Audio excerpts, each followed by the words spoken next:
The only wrestling podcast that's willing to say the word implants. It's Whacked Out Wrestling. Hi, I'm Thomas SK Greene, and unfortunately, Prince Moxley Lopez couldn't be here this week for some Summerslam picks, so instead we're going with a different one. I've got my tag team partner, Andrew McHale, here, and we're watching Heroes of Wrestling, the classic 1998 pay-per-view, which will likely be at least at the same quality as SummerSlam 2018. We just want to prove to all of you that say that WWE is the worst thing that's ever been in wrestling that you are completely wrong. And that is our goal for tonight. So, can I set the background here? Yep. All right, so here's the deal. Bill Stone is a casino owner down in the Gulf Coast, and he had the idea of putting together a Legends tour for wrestling, which in and of itself isn't a bad idea. And it was all going to culminate on October 10th, 1999 with a pay-per-view called Heroes of Wrestling. Now, here's the big problem with what he had, other than he was relying on people who were past their prime. 1999 was smack dab in the middle of the three-way war for national supremacy. The WWF had their Attitude Era going in full blast. WCW had the deep roster that could mix up any style. ECW was picking up what they could from legends that still had a little bit left to the young guns that were coming up. In other words, if you wanted to put together an independent Legends promotion, pickings were kind of slim. It's not like it is today where you can easily go out and say, hey, Haku, let's do a match. Hey, Pierre Roulette, let's do a match. There was basically nothing, there wasn't much left. And what you're going to see on this show is a little bit of a taste of it. Now, we're not really going to be watching this in real time because we're not that crazy, and it's really, it's 12:45. I've got it loaded up right here myself, so. Okay, maybe he's that crazy. Yes. But fortunately, I've seen it enough times because, when you have trouble falling asleep, it's a help, that I could easily just sort of go over the high notes and the many, many, many low notes on this show. Like I said, the idea was this was going to be a Legends circuit, and this was the pay-per-view culmination. They had gotten it. They were doing this as sort of a trial balloon. If they were able to get 50,000 buys, which back in the day would have, is a modest number, then they were going to get a few more shows together. They were only able to get about 30,000 buys, and let's face it, it's probably for the best considering how this one turned out. They're live from some casino on the Gulf Coast of Mississippi in a town called Bay St. Louis, right near Biloxi. The idea was to have Gordon Solie and Dutch Mantell on commentary, and right here we get to the first problem. Solie, before the show, had a relapse of his ailment that eventually led to his passing a few months later, and they were sort of caught off guard because it was on short notice. Now, if Bill Stone and the Stone family had known much about the history of wrestling, they could have easily called Lance Russell. The drive from Memphis to Biloxi is only a couple of hours. He'd have been glad to make it. But they didn't have that knowledge, and so they were scrambling for somebody. And the guy they found was a guy named Randy Rosenblum, who had called college basketball events, from what I've been told, but had clearly never called and maybe had never seen a pro wrestling event before. So a lot of the things he says are a little out there. He's not familiar with some of the terminology. And when I say he's not familiar with some of the terminology, I mean things like the term dropkick. He is, but Mantell is able to sort of cover for him on a lot of areas. And for those who remember Mantell as a culture, you know that he's pretty good at covering for bad ideas. Yep. Because among other things, he was somehow able to make Mex America not seem like a complete. Okay, maybe he's not that good. Yeah. Yeah, there's some things that you can't really work with. And even if Dutch Mantell is good, he's not that good. Right. So we're going to begin the show the same way they do, by running down the card. And they're very nice to give us the card in order. So imagine it's 1999. Think about the people who are around then and realize how many of them are dead now. but that's beside the point. Yeah. So here's the rundown. Their opening match, they're going to go with the Rocker Marty Jannetty and Fantastic Tommy Rogers against the Samoan SWAT team. Marty Jannetty still was producing decent matches on Thunder a year prior. Tommy Rogers was an ECW regular. The Samoans, Samu had been performing at a high level for about 15 years, and Fatu, hold it, I know what you're thinking. Wasn't Fatu Rikishi at this time? Yes. Yeah, honestly, I thought he was Rikishi right before this one, and this was his last thing before being Rikishi.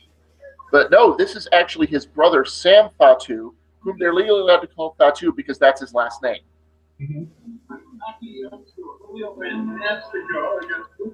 So they bring him out. So they have him out. They're accompanied by Sika of the Wild Samoans, who is their manager.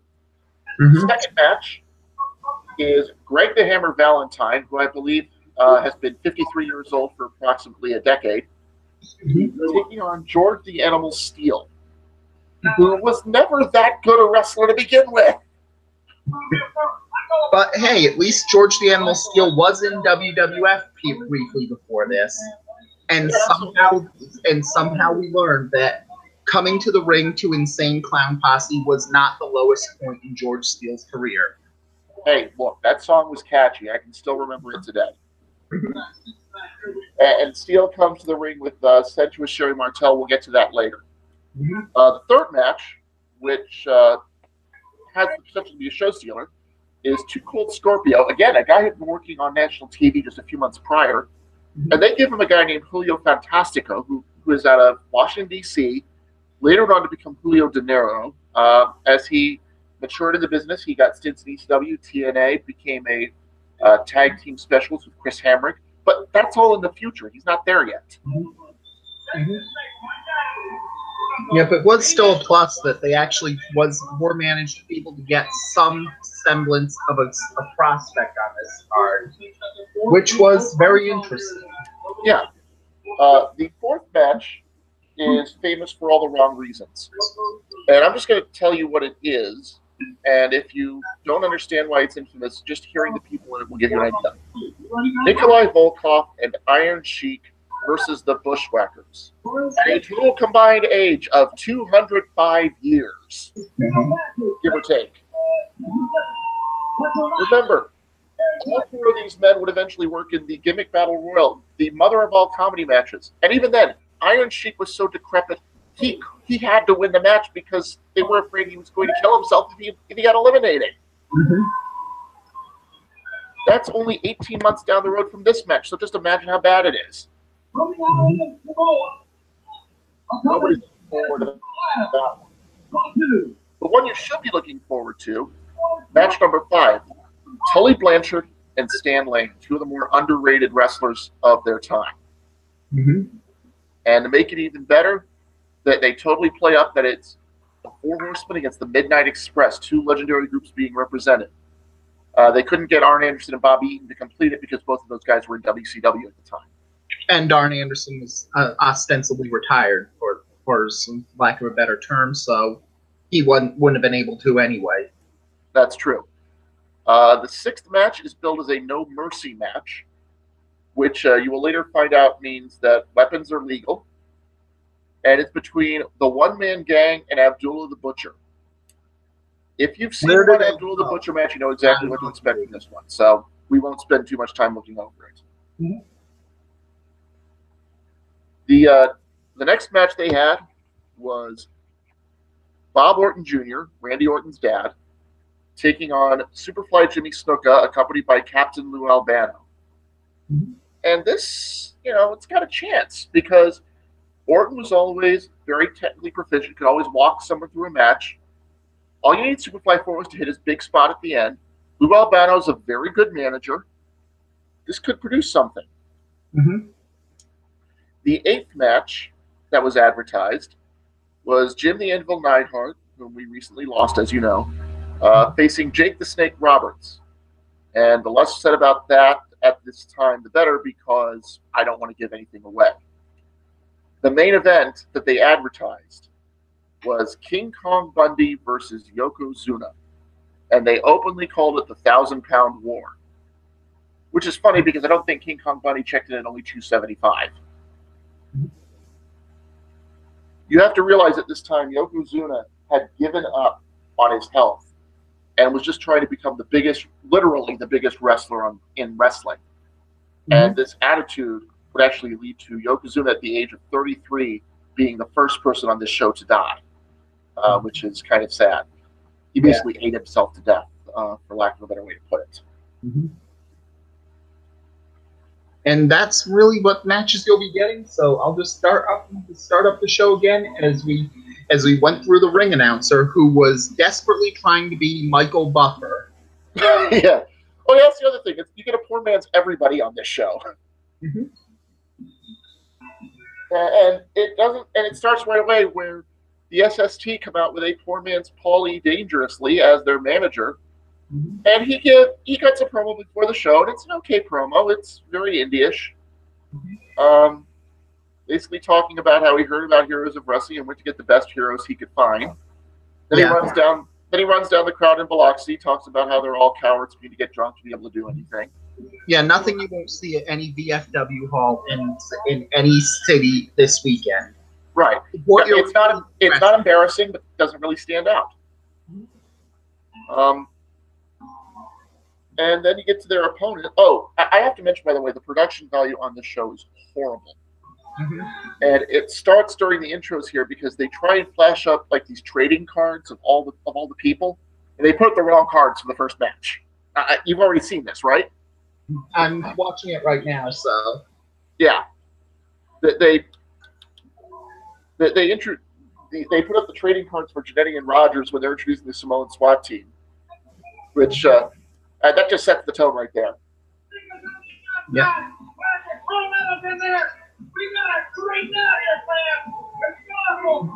I can actually hear Dutchman tone through your speakers. God bless him. He does his best to make something out of this show. Yeah. It seemed like they did well getting Steve Rhodes from Married with Children to go into the wrestling world. Good. Yeah, he kind of looks like he looks like somebody who on the weekend says, "Have you been in an accident? Pick up the phone and call."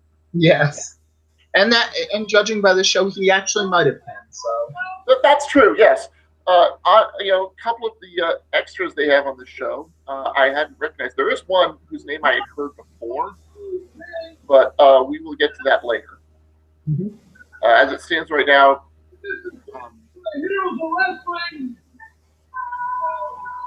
Yeah, Adams gives a decent, gives an okay promo. He's all right. He tries to get through it, get across the idea that he's going for the biggest, the best that he can find. It's not Morris Jannetty. We've got Tommy Rogers, and basically here's how the deal's going to go down. This I understand perfectly well. I don't know if y'all can hear it through the live stream, but yeah, that's one of the problems where Mox usually has the better hearing, so he can hear whatever I'm watching on my show, on my TV, in my apartment, where it's be it Heroes of Wrestling, anime, or really kinky fetish porn. All the things you can get from Whacked Out Wrestling. You know what the sad part is? I've actually bought your book. Yes, I was the one who did it. You can thank me later. And none of this surprises me.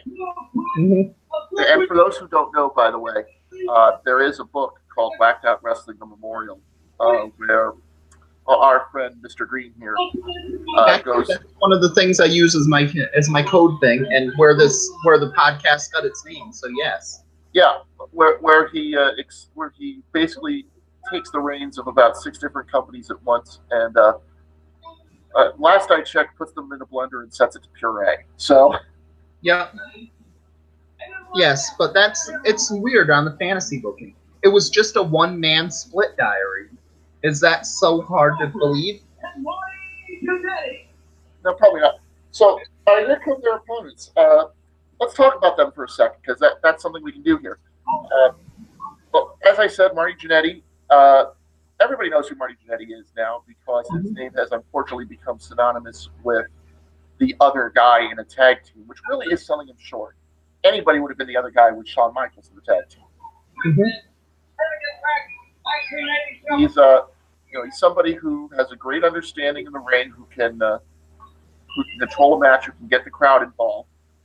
And what you'll see here is that he still has some talent left in 1999, and he's joined by Tommy Rogers, who was one half of a team called the Fantastics with Jackie Fulton. Basically a team that was the second string Rock and Roll Express back in the 80s, and that's still a pretty strong statement, by the way. They had a match on the first ever Clash of the Champions with, I believe, the Midnight Express that is very, very good. And also, they were able to get a legitimate 5-star match out of the Bushwhackers back in the late 70s.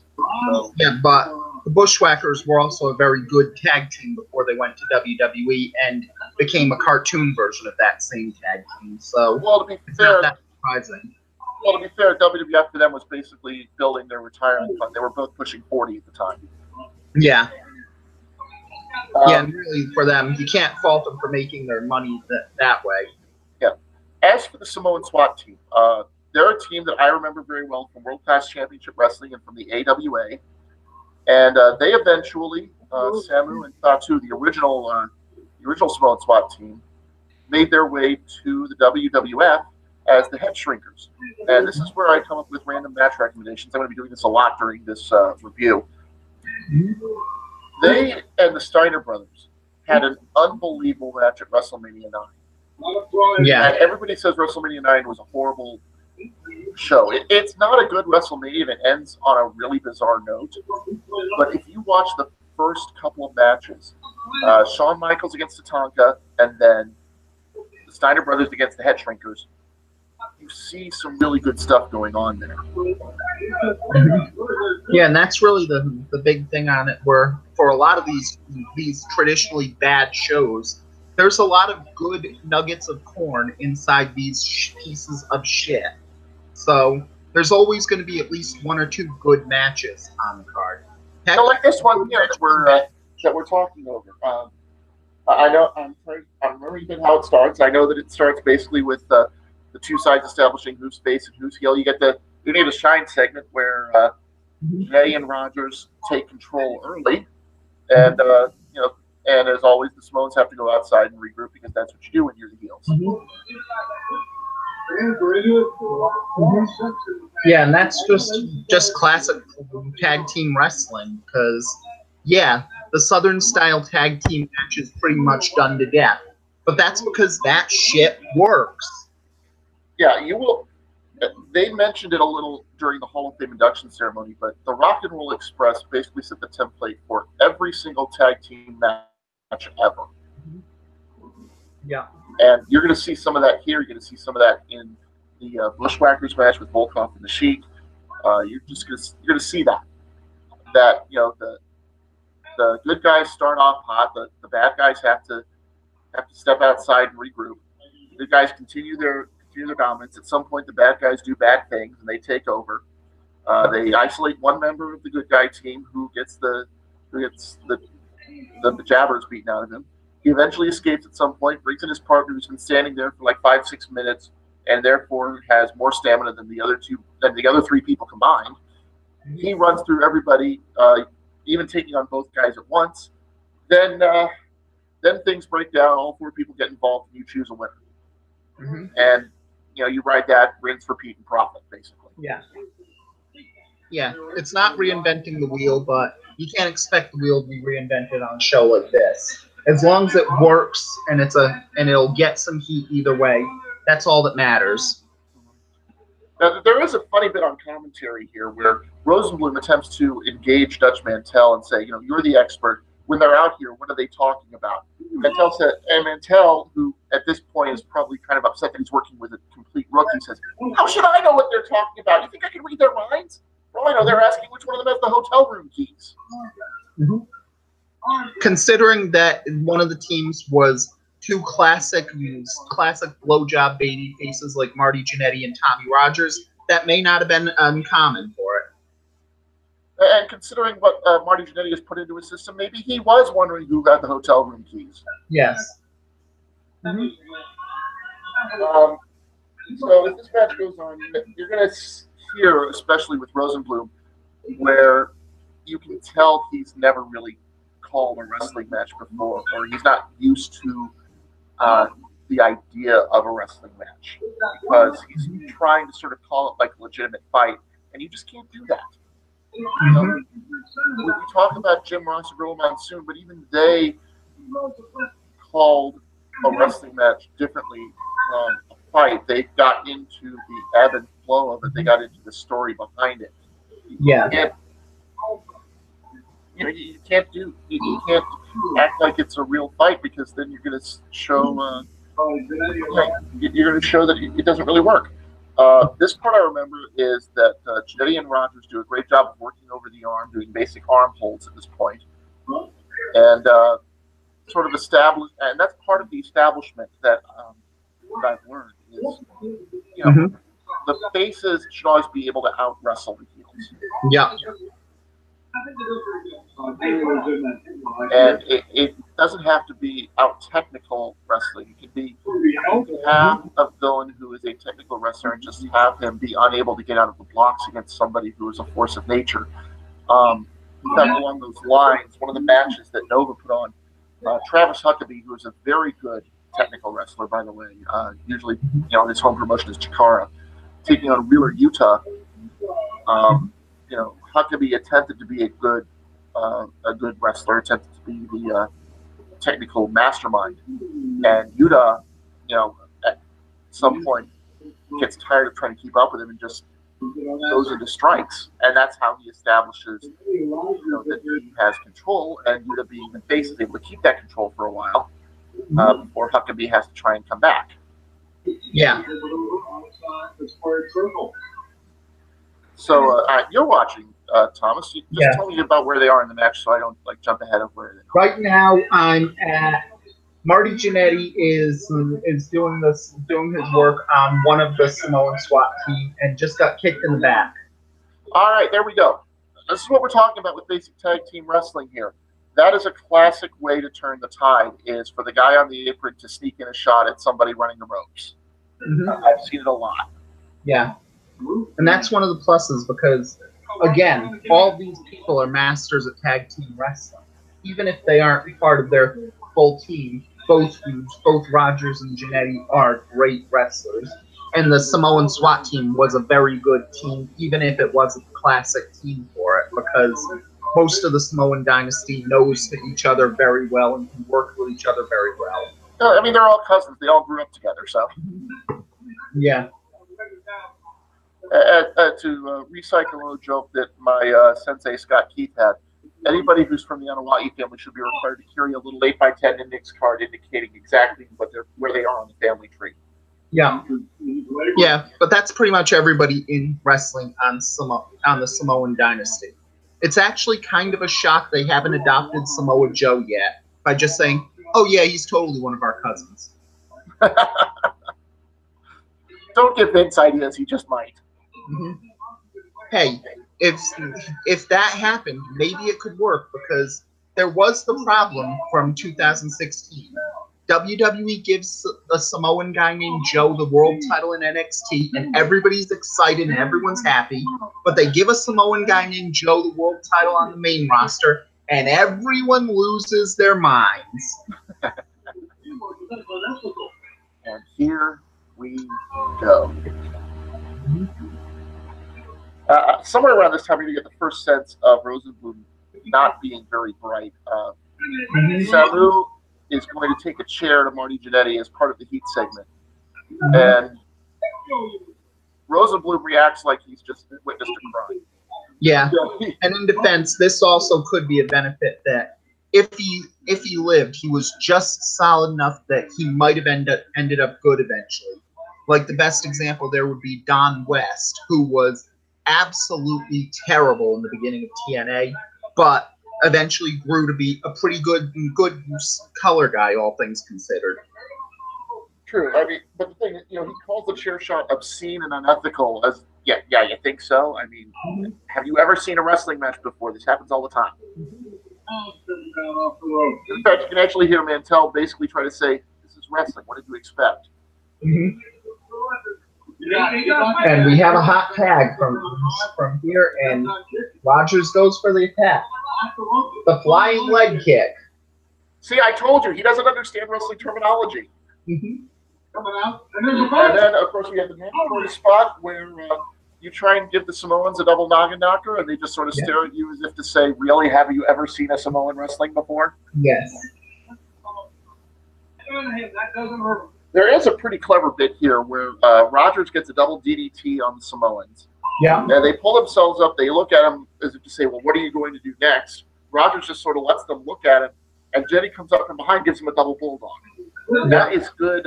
That's some good tag team wrestling there. Some good what's the term I'm looking for? Sleight of hand, if you will. Razzle dazzle. Yeah. It means they could have, if they had time, they could have ended up a really good tag team. Even if Marty Jannetty stole his haircut from Steve Perry, so. Well, yeah, but that's just because he's had the same look since 1980. Mm-hmm. And also now we go to the finish. Jannetty hits a plancha on Fatu. Camera misses it completely. No, they catch the plancha. They miss Samu taking over on Rogers. We get the TKO. We get the pin. It's a good 10-minute match. Definitely worth seeking out if you can find it isolated from the rest of the show. You know, if you don't want to watch the rest of the show with us, and quite frankly, we don't blame you. Yeah, it's a perfectly acceptable match because, again, they didn't reinvent the wheel, but both teams knew how to do tag team wrestling, so it's not going to be exactly terrible. It's not going to be good, but this wouldn't be out of place on any indie promotion you'd watch for the most part. Right. I gave it 2 1/4 when I reviewed it, so then again, I may have been generous.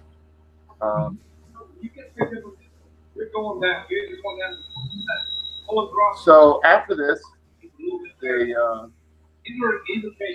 and for each of them, Rogers and Sam Fatu didn't go on to do much of note in wrestling.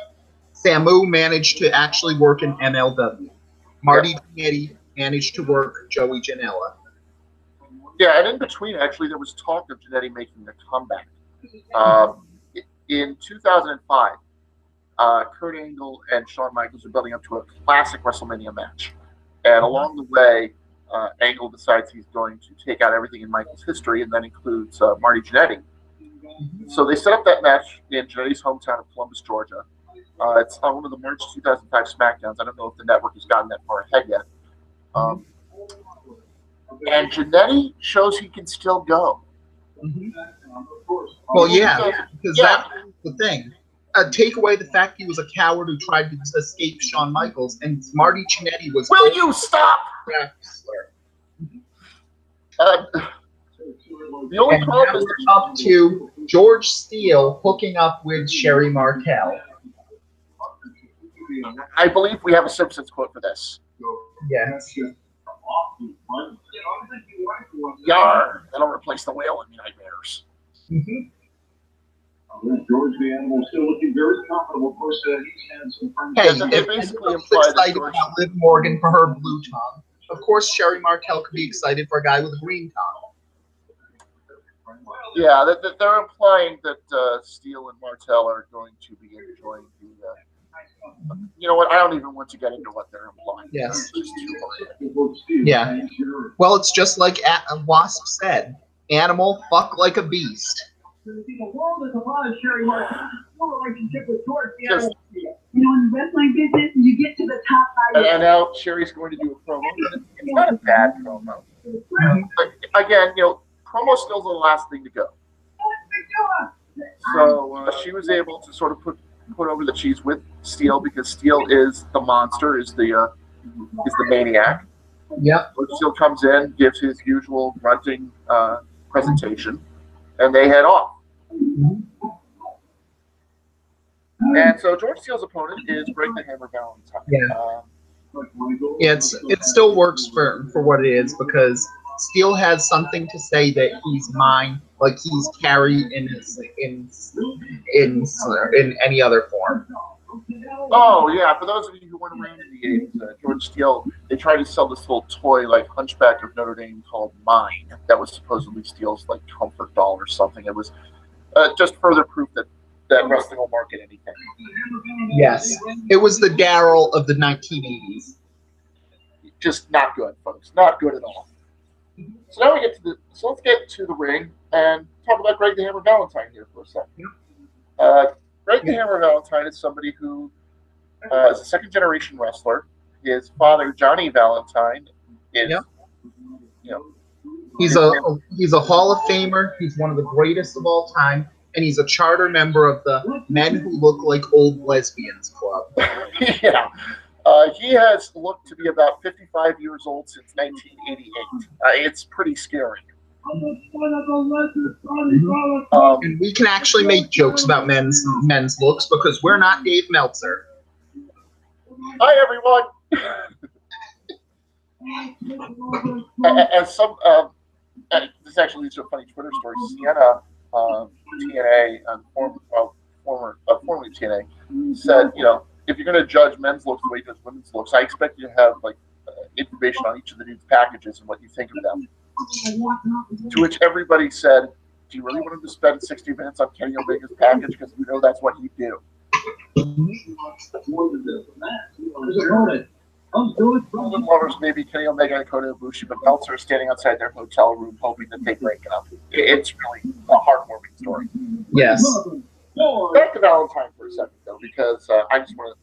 He has had a lot of very solid matches, and that's something that he is known for. He is a very solid mid-carder. Matches I'd recommend of his, from one of the early Starrcades, he has a dog collar match with Roddy Piper. I think it's 83. The 1990 Royal Rumble, he has an I Quit match with Rugged Ronnie Garvin. Yeah. And that was actually close to the end of his tenure. Yeah. Yeah, he's very, very worth watching. And then you have his opponent, George Steele, where it's not unfair to say, even with the lower standards for women's wrestling in the 80s, Sherry Martel was the better worker of the two. Right. And it's also worth noting that of the three of them, George Steele has the biggest hits. So, hey, that's something you can't do. Yeah, you can make fun of men's looks. Is that what I did? Okay, so George the Animal Steele may be the ugliest mofo ever to come into the WWF, and I mean that as an absolute compliment. He had the hairy back, he had the bald head, he would dye his tongue green, he'd use flavor crystals like Kool-Aid. He played the part of just almost like a Cro-Magnon man.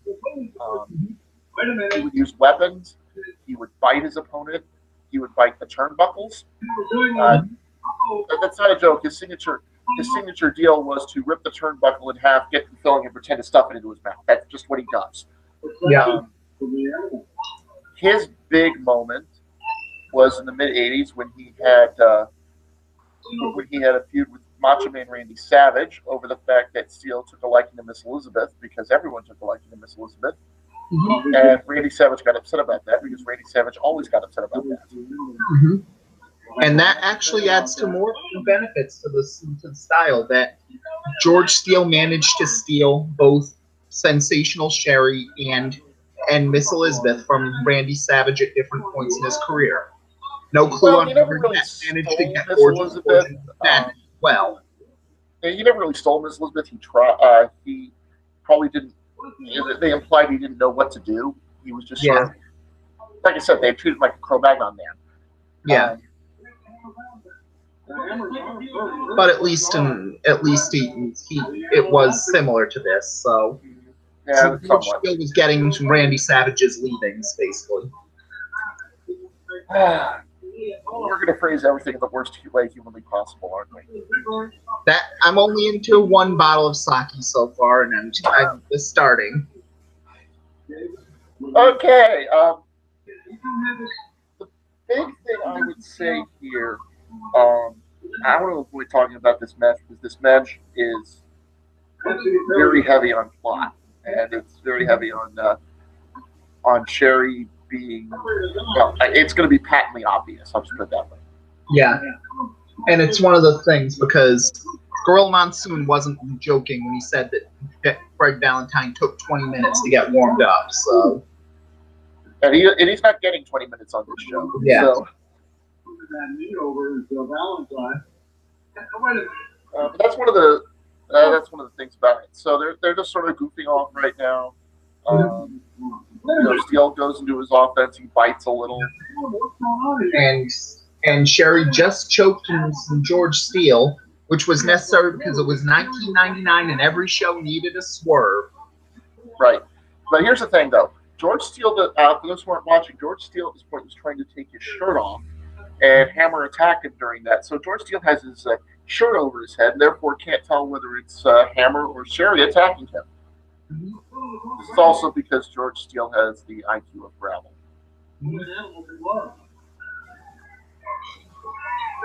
It does raise the question, how could he not tell whether that's a man's hands or a woman's hands around his throat?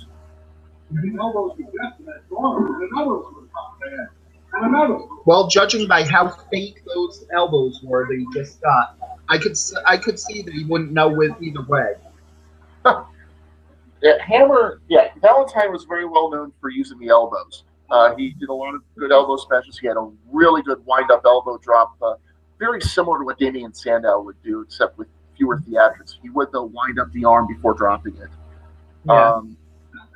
Valentine also loved to build the figure four, because in the early to mid-'80s, the figure four was sort of a go-to finisher for people who didn't have a good finisher. Mm-hmm.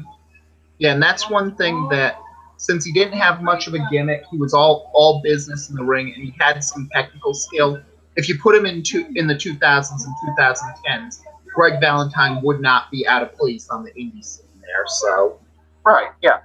Fun fact, by the way, Greg Valentine's father, Johnny Valentine, was forced to retire early in the 70s after suffering career-ending injuries in the same plane crash that everyone brings up during Ric Flair matches.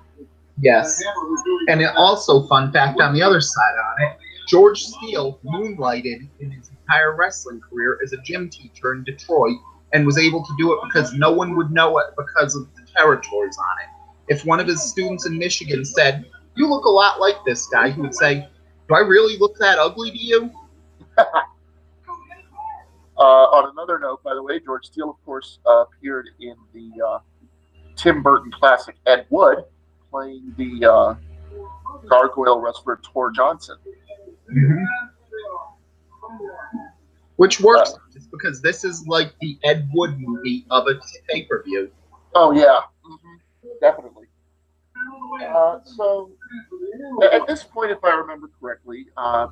right now you have Greg Valentine having something coming out of his pants. Yes, the international object was introduced by George Steele. Basically a ordinary spoon wrapped up in tape. He's jammed Hammer with it a few times. He then passed it off to Sherry for safekeeping because he's an idiot. And Sherry handed it to Valentine for Valentine to use. You'll notice, by the way, that they're doing all this in lieu of actual wrestling. Life was already off head, but the bronco was very hard down. This was very much involved with the match. You know, this is the kind of thing that even an experienced commentator would have trouble, making sound like a good idea. And Randy Roosevelt's just struggling with it. Yeah. And the worst part is it's actually a pretty basic, straightforward wrestling angle. One guy comes in with this manager. The manager's not on his side, not on the side of the opponent. That's not exactly a Vince Russo special for a storyline that made no sense. So if Rosenblum couldn't explain that, that would be a problem. Yeah, well, the problem is it's just so telegraphed out there. And it doesn't really seem to lead to... You would think in a story like this, at some point, Steele would find out during the match, and that's how you would trigger the finish. Mm-hmm. The finish is slightly less prosaic than that. Yeah. Yeah, it was a straightforward wrestling storyline, but that was also a plus in it. If WCW wrote that storyline on it, it would go on forever and no one would care. If ECW wrote it, they would both beat up Sherry Martel and not just George Steele doing it. And if WWF wrote it, they would both double team Sherry Martel and form a tag team based on the fact that they both had large penises. Yeah. Russo. So have we got the end of the match yet? He needs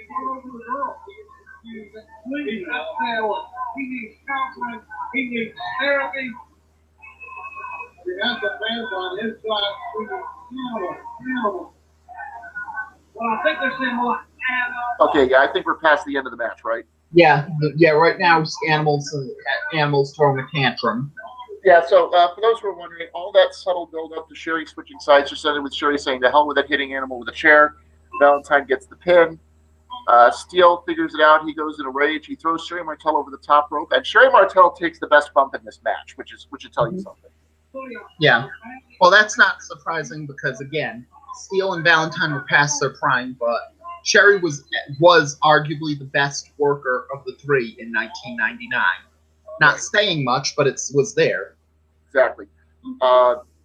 Steele is right now getting upset. He's throwing a bunch of chairs in the ring, and it's time for a midnight snack. Valentine came back down. Wait a minute. George the Animal Steele pursuing him back up around. If we can get a shot of the ring, look at what this. George the Animal. Yeah, Steele always went for the turnbuckle stack. Valentine comes in, attacks Steele. Steele no-sells. They run to the back. And the less said about this, the better. Yeah. So then, of course, Valentine had never. George Steele and Sherry Martel, unfortunately, are no longer with us and are in the Afterlife Wrestling Federation doing great work that's better than this. Yeah, for those who don't know, Afterlife Wrestling Federation is something that I started over in Cage Side Seats that I still maintain as sort of a running gag with Mr. Greene here, where we just take everybody and we have, when a wrestler dies, we just imagine what his debut would look like, whether he'd be at the highest level or he'd still be sort of bubbling under the surface or whatever. I'm still looking forward to the payoff of that angle where Bruno Sammartino saved Dusty from the Miracle Violence connection, but I'm sure that's coming up too. Yeah, but even past that, you can still see Greg Valentine on any shindy out there or any wrestling convention, as well as in his second career as a cigar store Indian.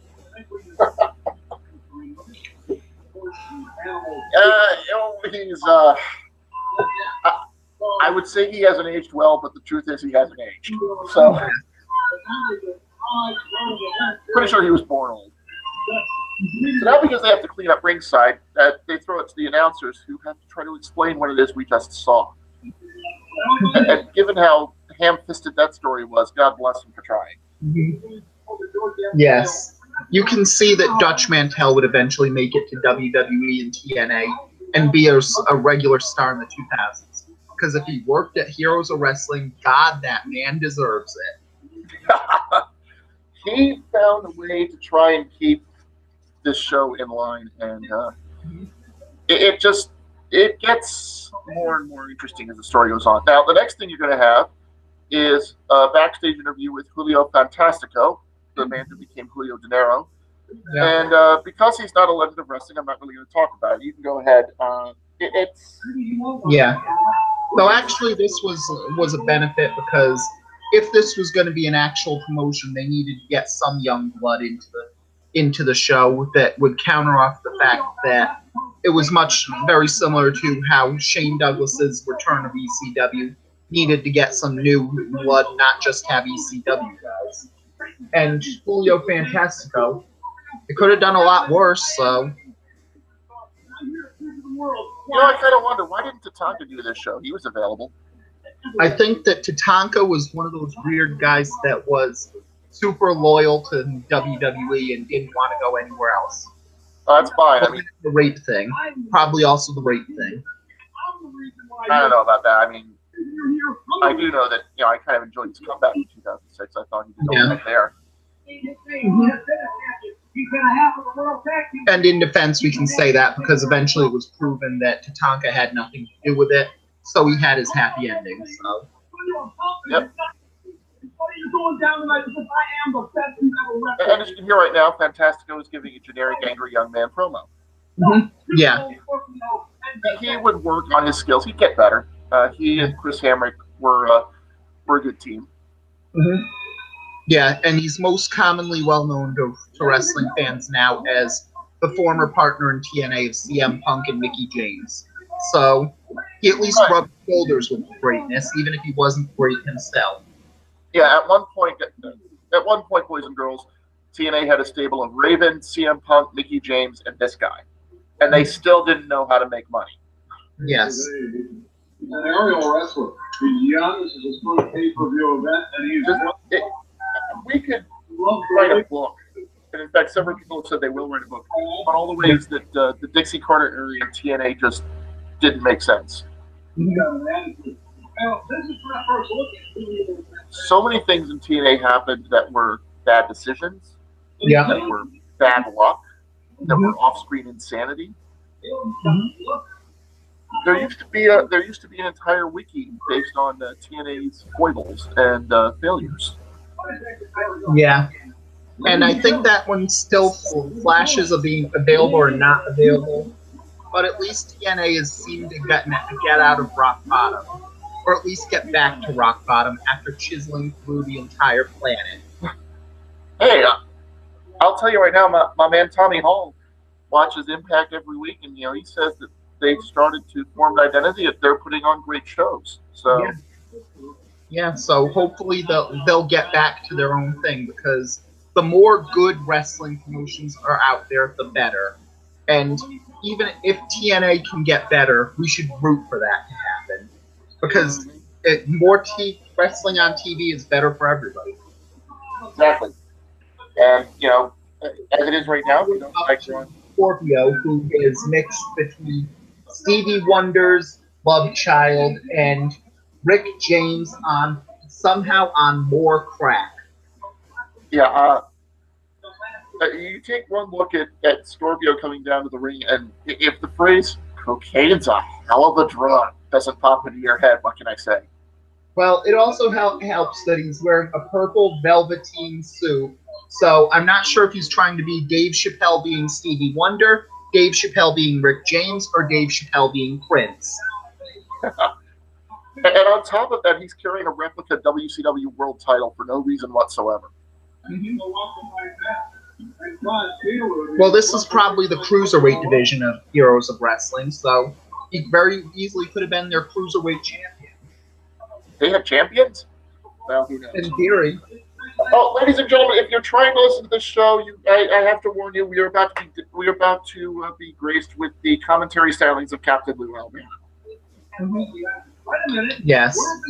Lou Albano is, well, he's Lou Albano. There's no way around it.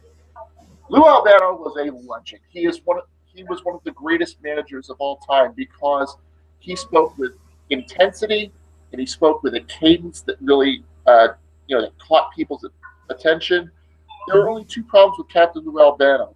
The first one being that he refused to admit that wrestling was fake, even after wrestling admitted wrestling was fake. Mm-hmm. And two, the fact that the other one, completely, utterly bug fucking insane. Yes.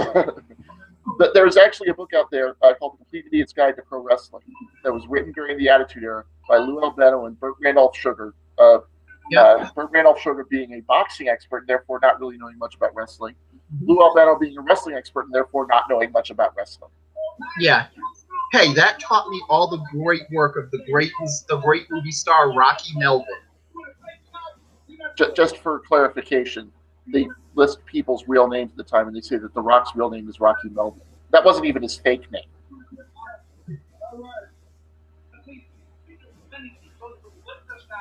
So for those who were wondering, Albano's right now at the commentary table doing his usual 200 words a minute. He and Mantell are basically drowning out Rosenblum, which who's quicker? Who can they're I don't know if that's a benefit. Like Randy Rosenblum's trying to say his word of the week on Raw.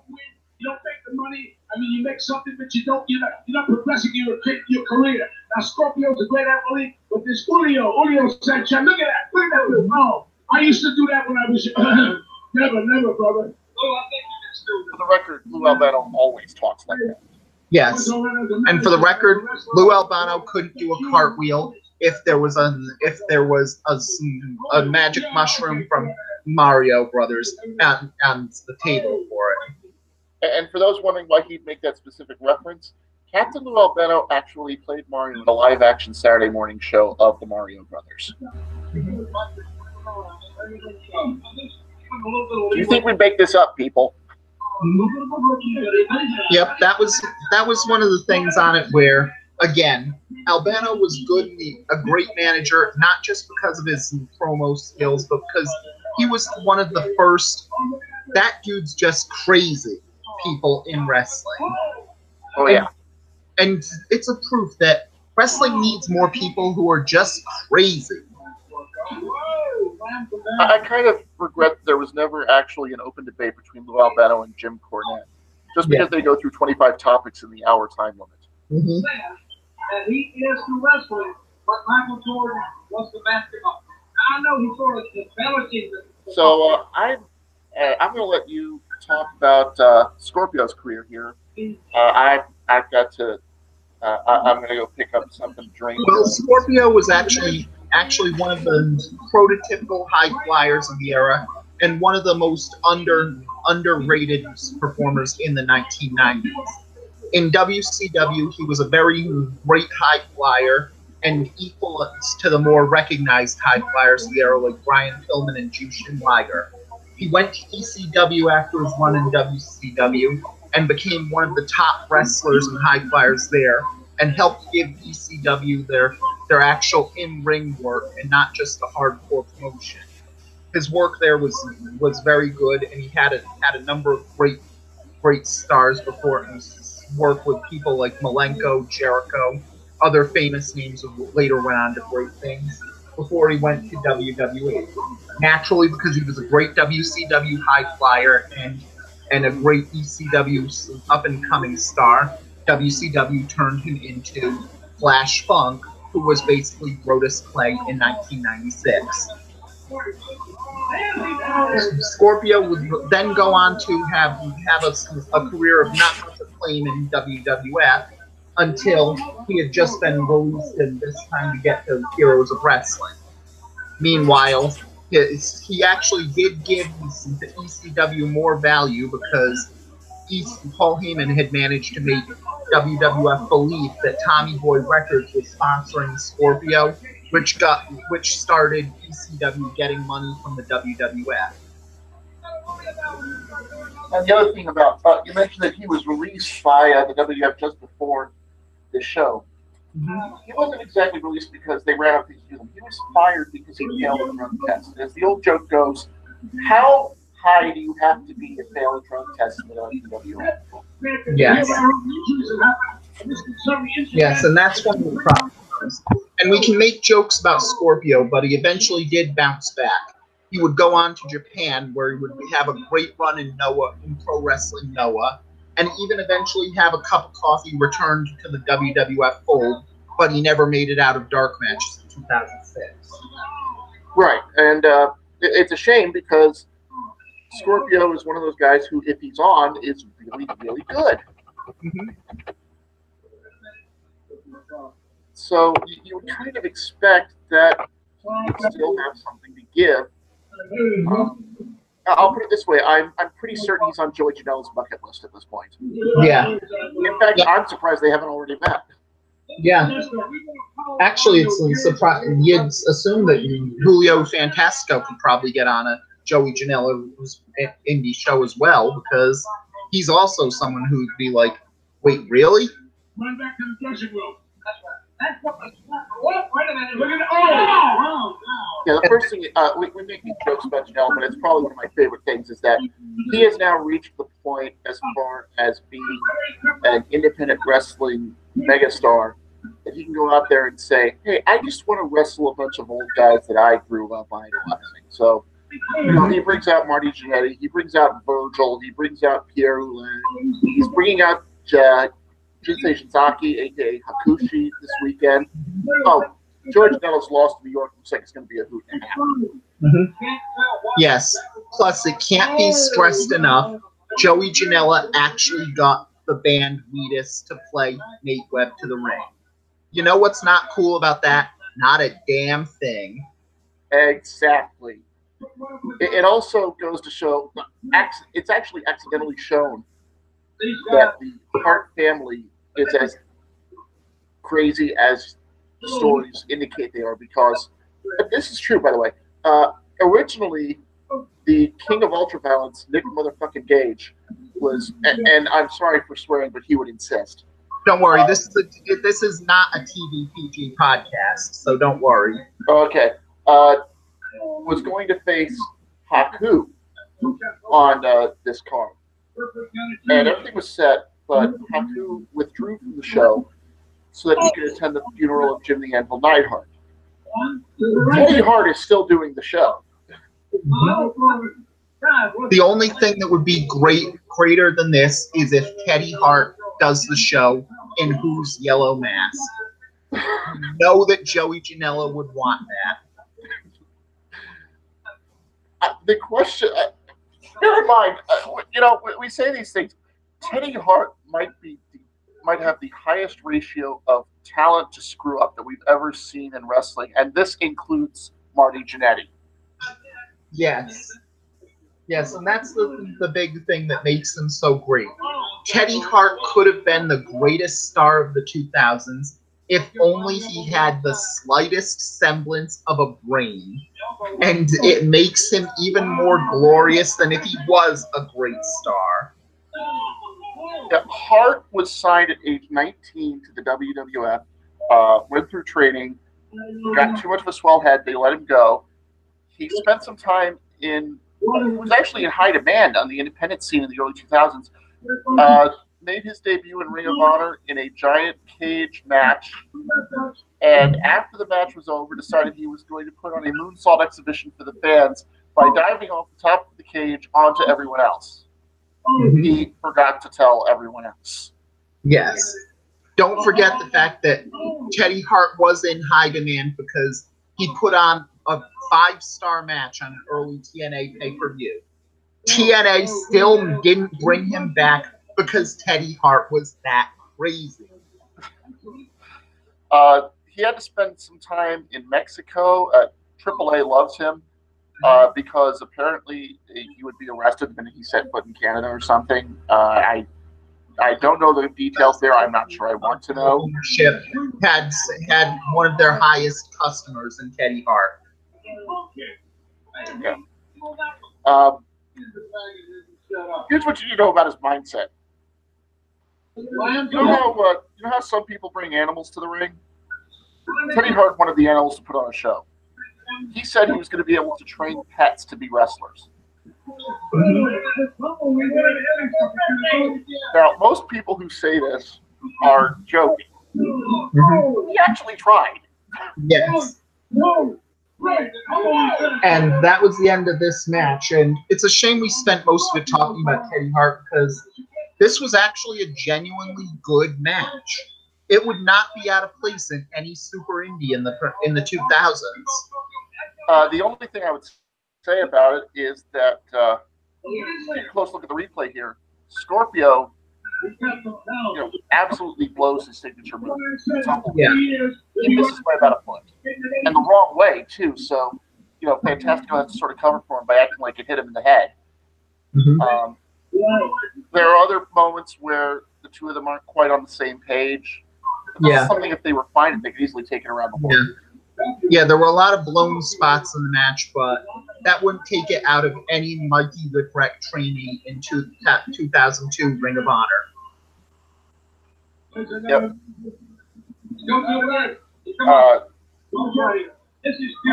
Really, we should have saved the Teddy Hart talk for the next match, and we probably will because there's so many great Teddy Hart stories out there. Yeah. Right about now, they are the cruiserweight division. So right about now, they are telling Lou Albano that he is going to be the commissioner of this Heroes of Wrestling idea if it takes off the ground, which it didn't. Mm-hmm. When you hear that they made him the commissioner of this one, you can hear Lou Albano thinking, "Wait a minute, Vince McMahon Sr. told Vince Jr. to take care of me. Why am I not being taken care of if I have to be at this place?" And the other thing that's great about this is that this is one of these things where they really should have reversed it a little. They announced that Lou Albano is the commissioner.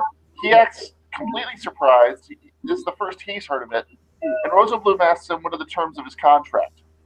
Now, either Rosenblum forgets that this has taken Lou Albano off guard, and that this was an announcement that caught Albano by surprise, or Lou Albano genuinely forgot he signed the contract to be the commissioner of Heroes of Wrestling. And if you know Lou Albano, either one of those is a distinct possibility. Yes.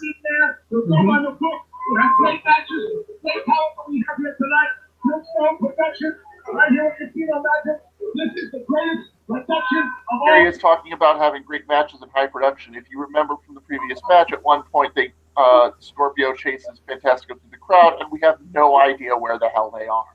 That's a level of production you're getting on the show, people.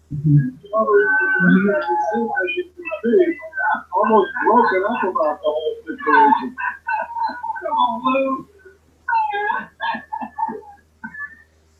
There will never be another Lou Albano. And one was enough. Yeah. I don't think the world can handle another Lou Albano. Yes. God bless him.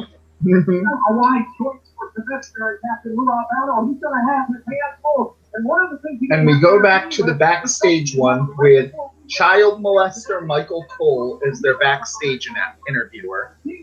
And let's just be clear, it's not Michael Cole. It's what Michael Cole would look like if he was on the registered sex offender list. Yes.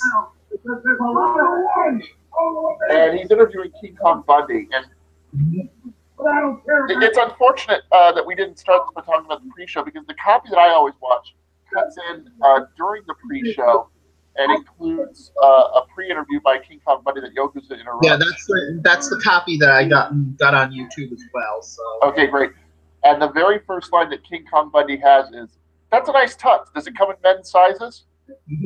That's a genuine burn right there. That's a good one. Where's the King Kong Bundy? They'll meet head on. Yeah, well, it is one of the cases where King Kong Bundy was one of those people where it was almost weird that he didn't get a run in WCW at this time. Yeah, and honestly, I'm surprised he's not in the Hall of Fame. Yeah, he's the earliest main eventer to not be in the Hall of Fame yet. I'm assuming it'll be next year, because apparently the big reason he isn't is because due to his diabetes, he hates to travel. So I assume they'll probably put him in next year. One could hope. Yeah, that would be nice. And now this match. We have here Nikolai Volkov and the Iron Sheik. Who, by the way, were old in 1985. Yes. I'm just going to quote R.D. Reynolds' review of Heroes of Wrestling. He said, "I swear I would have thought Iron Sheik was pregnant if he wasn't so far past childbearing age."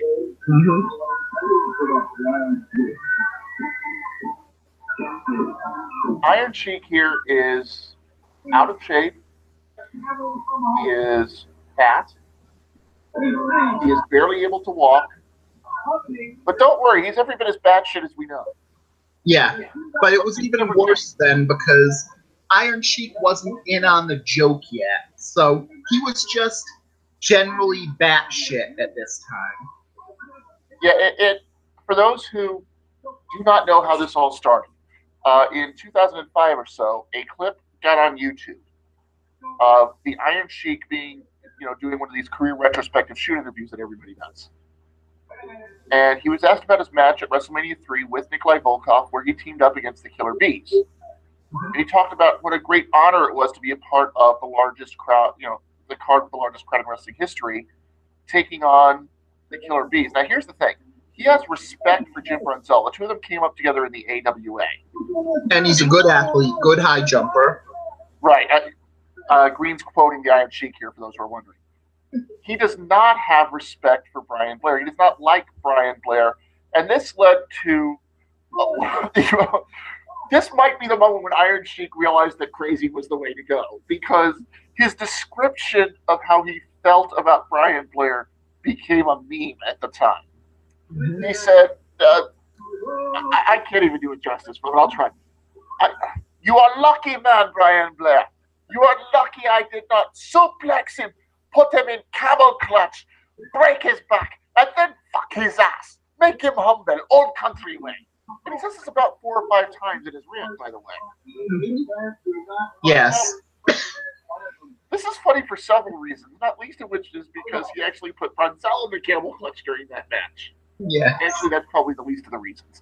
It's funny because these did have their switch places gimmick, so. Oh, that's true. It's funny because this might have been crazy. So. Yeah, he doesn't seem to realize it was a staged match. He is holding a grudge at this point for 18 years. He believes that sodomy is a good way to handle things. And he just, so between this and then a couple months later, he had his Hall of Fame induction, during which he spoke about his career using the same tone, fortunately not the same language, and it stole the show. It was an amazing moment. In fact, Sheik had to get played off the stage 3 or 4 times. It was so amazing. He just wouldn't leave. He wouldn't stop. He talked about his early career, about how he paid his dues, about how he came over from Iran, was part of the AAU program, and then being able to win the WWF title. And he confirmed what was at the time an urban legend, that Vern Gagne had asked the Iron Sheik not to do business with Hulk Hogan, because Gagne, for not using Hogan, understood that Hogan might be a big deal. But Sheik wouldn't, Sheik, of course, played ball. He did the honors for the McMahons. And, his speech is just legendary at the Hall of Fame ceremony as well. And I think the combination of those two moments, the Brian Blair rant and his Hall of Fame induction, is when the Iron Sheik realized he could make a second career out of crazy. Yeah. And with the recent death of Nikolai Volkov, it's just easy to remember his side on it, where he had a very long career himself in WWF, both as Beppo Mongol in the 1970s and then becoming a Russian for it, which he did not like because he was a Croatian or Yugoslavian at the time immigrant and hated and defected from Yugoslavia because he hated the communist regime. And he said, I don't want to be a communist because I hate them. And they said, well, then show them why you hate them. And so he ended up becoming a very good one, and it worked for 15 years on it. Volkov was never that good, but he was able to have a very long career, and that was very credible in itself. Yeah, he and Ivan Koloff are probably the 2 best Russians in the history of wrestling, in terms of, by which I mean they're the 2 best Russian caricatures in the history of wrestling. Yeah, the only other person who might be in the discussion may be Nikita Koloff, because he was the first Russian who got to turn face. So. It's a close call between Nikita and turned face when Magnum TA had his car accident. So it was, So you have someone like Nikolai Volkov who had, incredible strength. He was a bodybuilder and a powerlifter in Croatia. When he was at a meet when he was 17 in Vienna, he snuck across the border. He went to the embassy. He moved to Canada. Took up with Stu Hart, so what the Hart dungeon is like. How he would be. And in his prime, he had incredible ability. He and Bruno Sammartino had a 1-hour time limit draw in Madison Square Garden at one point.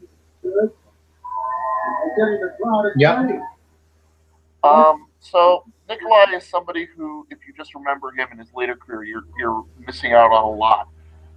Yes, he was the Russian Bear. He got a good run with Hulk Hogan at one point. He was in this team with the Iron Sheik. And when Sheik was fired or retired or whatever the hell he did, Volkov was given a new partner, Boris Zhukov, and they had a couple of years as a run together. And I still remember this. When the team fell apart, it was around the same time the Soviet Union was starting to show signs of instability. And in order to make Volkov a face, they said, oh, he's not just Soviet, he's actually from Lithuania. And Lithuania, for those who don't remember their history, Lithuania was the first of the former Soviet republics to try and get the heck out of the Soviet Union. It was the first domino to fall. So, you know, to be able to use that and give him that as a story is pretty good. Yeah. So that's Volkov and the Sheik. The Bushwhackers. The Bushwhackers are a pretty legendary team. They had great success as an Australian team in New Zealand as the Sheep Herders, and were big stars at the time. Then they went to America and lost their ability to wrestle while spending all their time talking about how they were licking each other in places where they smelled like fish. So they were basically the Iconics of the 1980s. Yeah, they were when they came to the WWF, they were past their prime. So Vince said, "All right, we'll just make you a kid-friendly, funny tag team," and that's what they are. They brought out the walk, they brought out licking faces. They stopped really being wrestlers and started just being goofballs. Yep.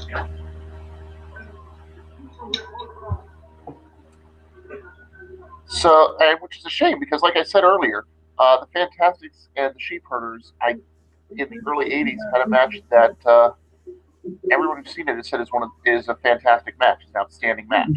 So, yeah.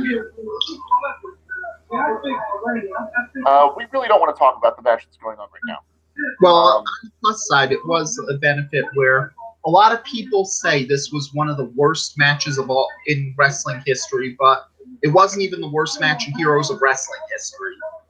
That'll be a spoiler for later. Yeah. This match it wasn't good, but it wasn't that bad.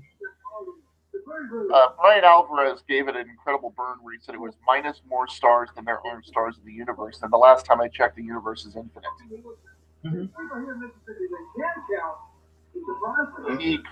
He at the time said it was the worst match he had seen, and it held that honor up until a TNA pay-per-view in 2009.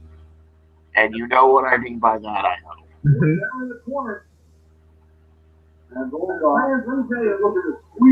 Okay, for those who don't know, about 10 years ago, like I said, 2009, TNA, at the height of their stupidity, decided to have a match on pay-per-view between Charbel, who is best known as Booker T's wife, and Jenna Maraska, who is not known. Yes. Again, Jenna Maraska was a Survivor star, and she was untrained. And if you can get away with a celebrity in a match, if you make sure they're up against a very good opponent who can carry them. Sharmell Sullivan was not that opponent. And by the way, you can tell if you've had even a little training, you can see where. I mean, if they had given her even the basics, it might have been able to hold it together. But it was just clueless. It was insanely clueless.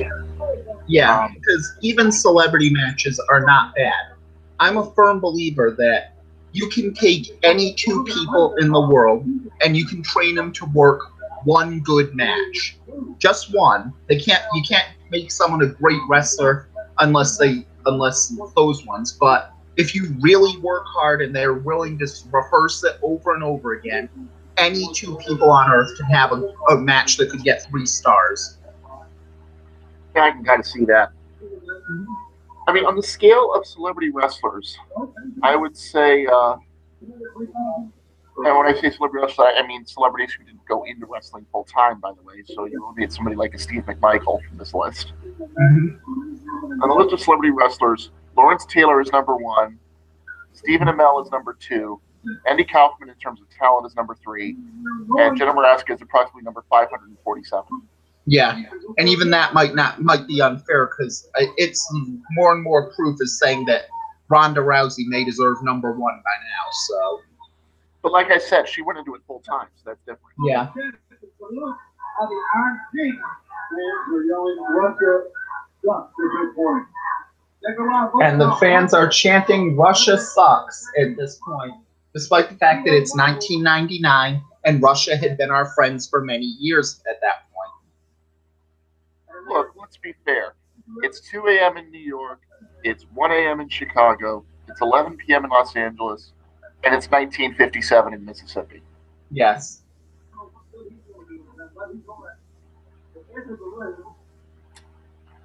So, this match has a lot of stalling in it. Yep.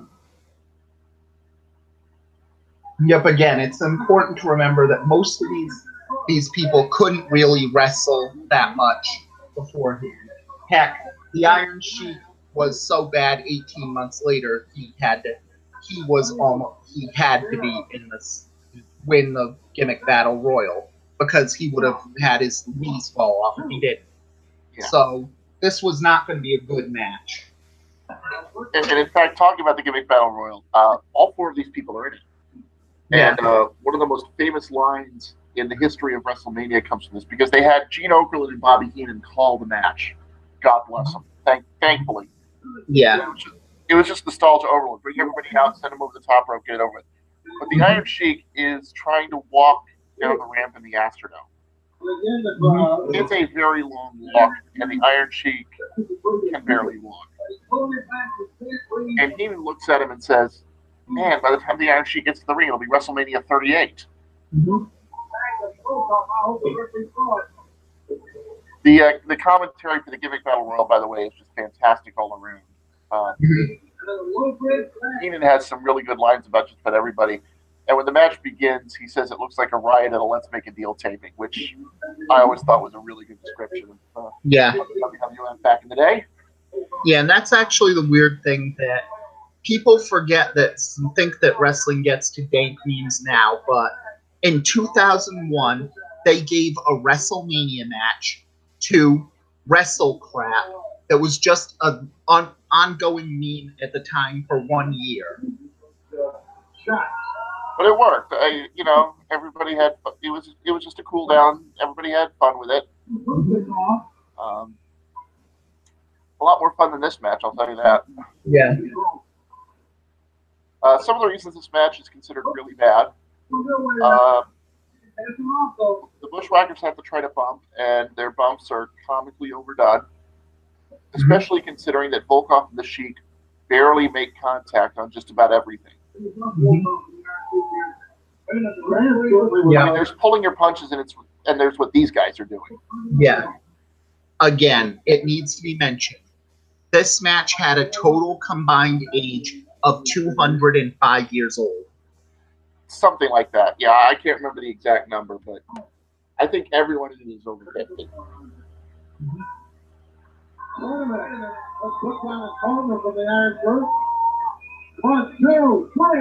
And mercifully, it's over. The Bushwhackers win from the very strong run into the guy, and they tip over like a falling tree. Yeah. I believe there may have been a foreign object used in there somewhere. I think they're Australian, but that's besides the point.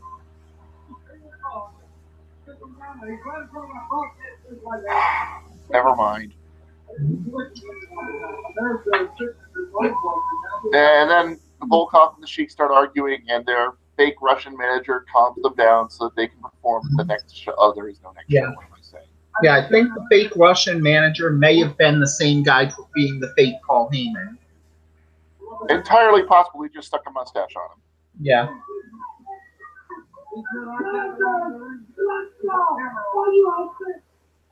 There they go at it. Oh, there they go.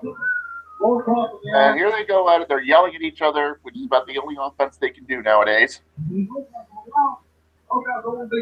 this match is a good -3.5 stars. Yeah. It's not the worst, but yeah, it's a very bad match, but it's not as very bad as the history of the match claims it would be. Right. It's basically similar to the Jim Cornette claim about Paul Heyman eventually, where I used to think you were the worst human being alive. But now I've met so many other human beings who are worse than you that you ended up becoming a better person by default. Jim Cornette and Paul Heyman absolutely cannot stand each other. Yeah.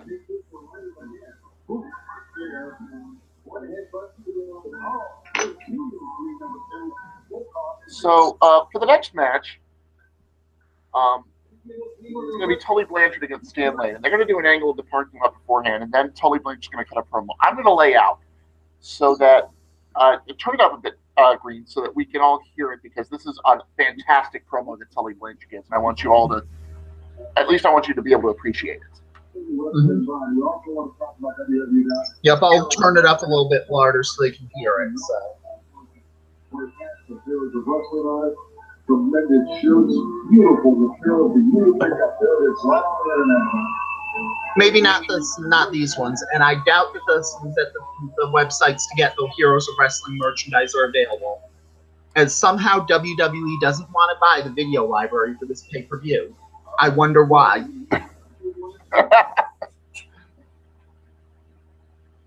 This was another one of the stars, I'm sure, for the Heroes of Wrestling event. Who can it be?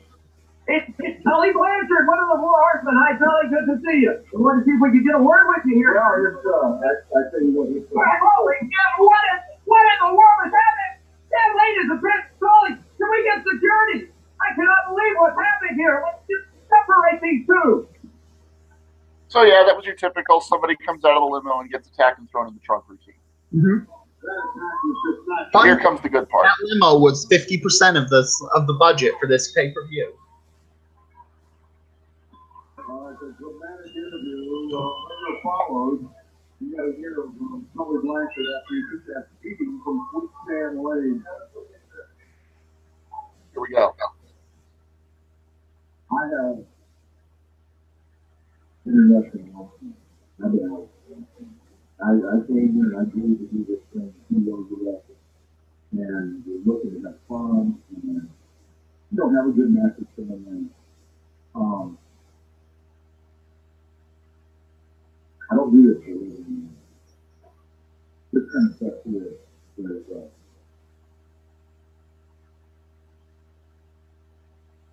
and really, what I'm having is a flashback. Really. I mean, we're talking about the history that I had with SBA and Wahoo McClain and the Road Warriors and Jim Wilson and Marty Jannetty and Shawn Michaels, and they were just coming up with the We're talking about taking everything that you got, everything that you are, and bringing it and storing it back up. You know, I've been gone and pursued and low-key, low profile. But you know, Stan Lane, I'm going to tell you the truth. The only reason you ever became a world champion is because you were Bobby Eaton's partner. And Jim Cornette there in the corner. And you rode a tidal wave that you didn't get. You were Four Horsemen to the tidal wave that I helped build. And you're going to find out this is exactly what a tidal wave is all about. Because I'm going to tell you, Stan, 10 years, it's bubbled up inside me. 10 years, all of a sudden, at one time, it's bubbled up inside me. And everybody that's ever screwed me, anybody that's ever done me wrong, it's all coming out. Stan, the time and the feelings that I used to have for Dusty Rhodes have all come true. And the feelings that I used to have for people like Tim Curry and the people that signed the contract with the WWF and WCW, it all comes to I just gotta look at my blood because you wanted to stand in a trunk and make a name for yourself. It's too late for you to make a name for yourself. I promise you. Tully Blanchard might be a little bit old, but I still got the fire that made me what I was. And Stan Lane, you will find out what being a horseman is all about tonight. Goosebumps. Yeah. Now, if you couldn't hear the content of what he said, because of, we're of course running through like 3 different microphones here, he talked about how when he did this, he just wanted to have a good time. This was sort of like a reunion show for him. Just get back, having a good match, everybody have fun. But when he got attacked and coming out of the limo, he started remembering all the hard times that he had had going against tough fighters like Magnum TA and Dusty Rhodes, or even when he was in a team with Arn Anderson going against people like the Road Warriors and the Rockers. Mhm. And he said that being part of the Horsemen meant that he was the start of something, and told Stan Lane that Stan Lane was not the start of anything. And technically that's true, by the way. Stan Lane was a replacement in the Midnight Express. But that's another story altogether. And built to it and said, I'm getting the flashbacks, I'm getting the trauma coming back, and it's all going to come out on you, Stan. Everything that's ever gone wrong in wrestling, I remember now. I'm remembering all the bad times when I wanted to come here to remember the good times. And it's your fault, and you're going to pay for it. And he said it a lot better than I ever could. Yeah, and that's a good plus for this one for being one of the good things on this match, because even 10 years later, even if Tully Blanchard doesn't wrestle that much, he can still kind of go even now. So yeah, and let's give Stan Lane some credit too. You're about to hear it if you're following along with us. He gets in some good shots on Tully as Tully Blanchard's coming to the ring. Yeah, and this is one of the pluses because Stan Lane actually managed to bring back the old glory of the Midnight Express, which was a big benefit on this one because every other match on this card made me feel like I'm in a Turkish prison. Oh, come on now. You haven't seen that many movies about gladiators.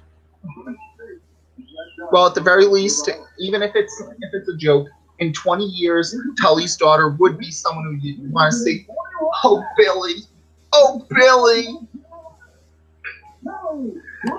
Are we still on the air? Yes.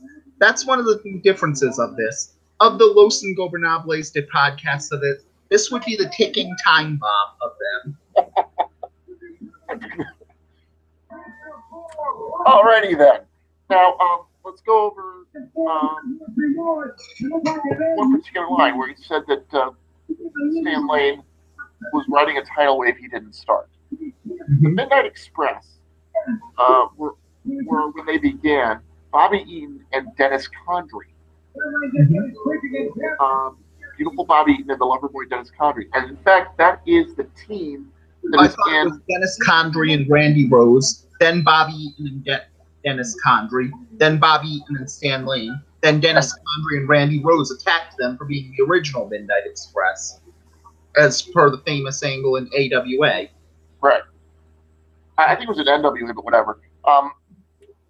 The team of Eaton and Condrey are in probably the Midnight Express most famous match, which is the scaffold match against the Road Warriors. Mm-hmm. Yeah. This is well known for, among other things, being the only good scaffold match ever. Yeah. It's also important that if you have a favorite tag team finishing move, the Midnight Express probably invented it. Yep. The rocket launcher, that was theirs. Mm-hmm. The high-low routine, they did that. Mm-hmm. What other ones were there? The Vegematic, which became the death sentence more commonly. True, there you go. Yeah, the Midnight Express were pioneers of the double team. Mm-hmm. Yeah, So, and again, their matches with the Rock and Roll Express basically invented what tag team wrestling is today. So exactly. And they had great runs, not just with the Rock and Roll Express, but with the Road Warriors, with the Freebirds, I believe at one point. They took on anybody. yeah. So it was a case where one of the first good angles where the fans were the spanner in the works saying, no, we respect these guys too much to boo them, was when the Midnight Express took on the Dynamic Dudes, and the fans basically said, oh no, we're not cheering those Dynamic Dudes. We want to cheer the Midnights. Yep. And it wasn't just in Philadelphia where you could kind of get away with that. Because Philadelphia, of course, has always had a soft spot for the tough guys. So yeah, and they've always valued people who were really good at wrestling. So right. Fun fact, everybody: the Dynamic Dudes' whole routine was that they were skateboarders who didn't skateboard to the ring, nor did they use their skateboards as weapons, which might have actually redeemed the team. Well, in defense, Mark Andrews doesn't skateboard to the ring, does he? and he seems to be doing well for himself. Yeah. And the original Dynamic Dudes, folks, were the team of Shane Douglas. Yes, that's right. Shane Douglas was playing a pretty boy at one time. And everybody's favorite corporate suck-up, John Laurinaitis. No, you didn't say it right. John Laurinaitis, Executive Vice President of Talent Relations and Permanent General Manager of Raw and SmackDown. Who cares? Everybody's favorite punching bag back in the day. Yeah. But he still had some value. It's only part of the weakness that John Cena and Nikki Bella have broken up, because we could have had a family tree to match the Samoans of John Cena, Daniel Bryan, the Bella Twins, John Laurinaitis, Road Warrior Animal, Sheamus, the entire Muppets. Wait, how do you work Sheamus into there? You lost me on that one. Daniel Bryan is related in canon to a goat Muppet, as we saw in Tribute to the Troops. Sheamus is the cousin of Beaker. Folks, we're not kidding. Yes. And because of Sheamus, all of these people are canonically Jewish.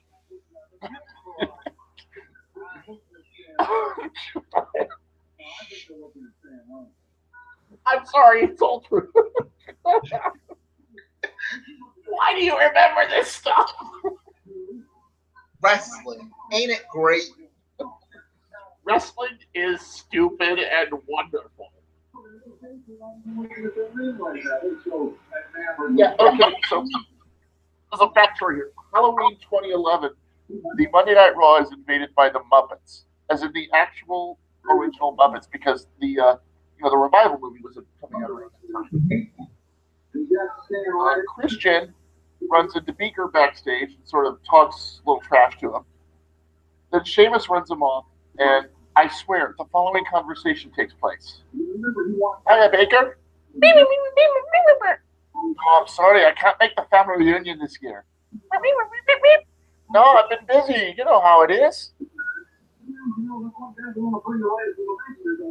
And the best part about that isn't just that conversation happened. In promos later on in his career, Sheamus said, "Yes, I am Beaker's cousin. I could go hang out with my cousin Beaker." Yeah. The WWE Muppets crossover, you have to see it if you haven't, because it is a glorious acid trip of a wrestling show.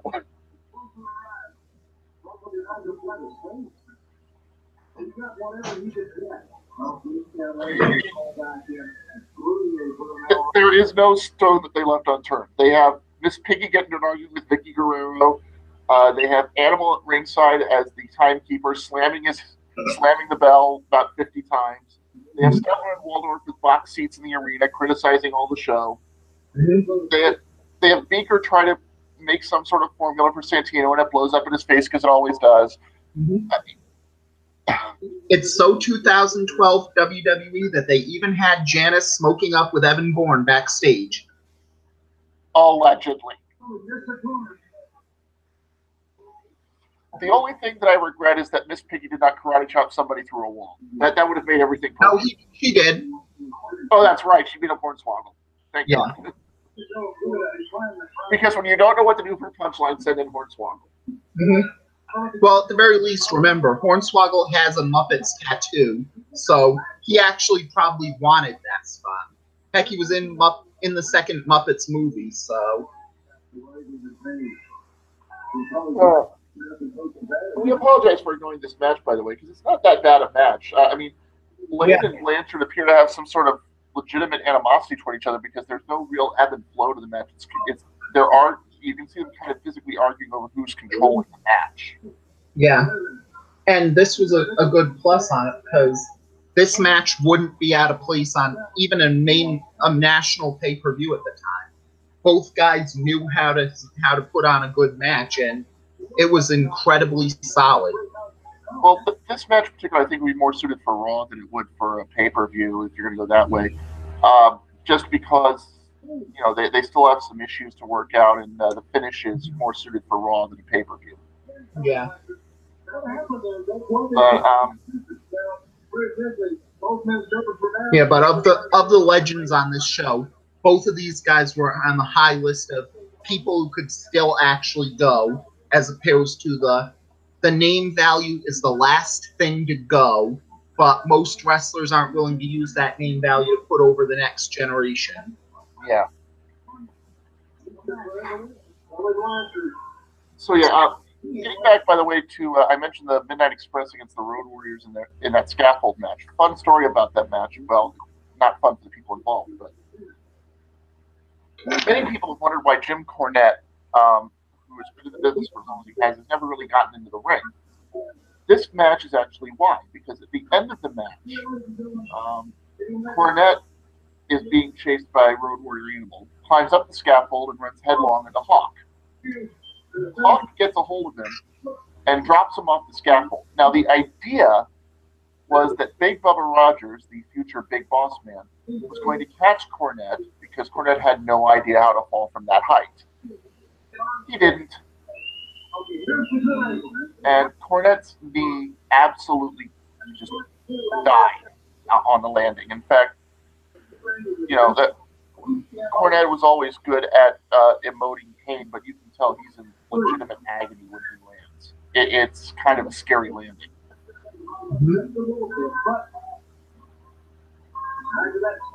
Anyway, if you ever get a chance to watch that match, do so. It's called Night of the Skywalkers. You should be able to find it definitely on the network. You might be able to see it on Daily Motion somewhere. Yeah, it was definitely worth the price of admission. So.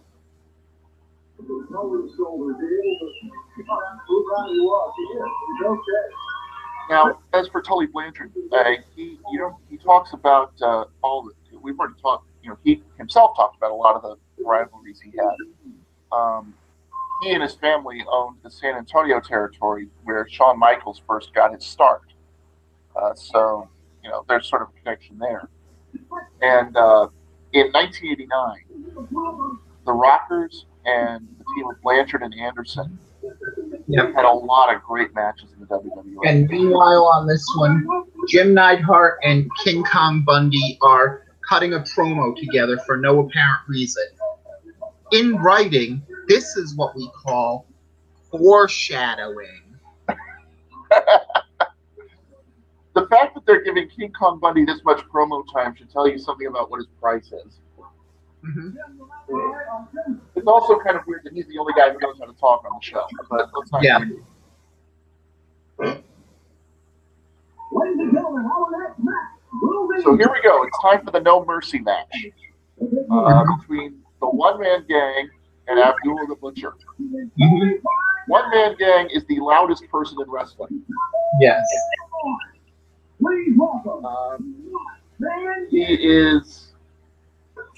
He's actually very good for a super heavyweight. I think, especially in his prime, which was outside of the WWF, he had a good run in world class.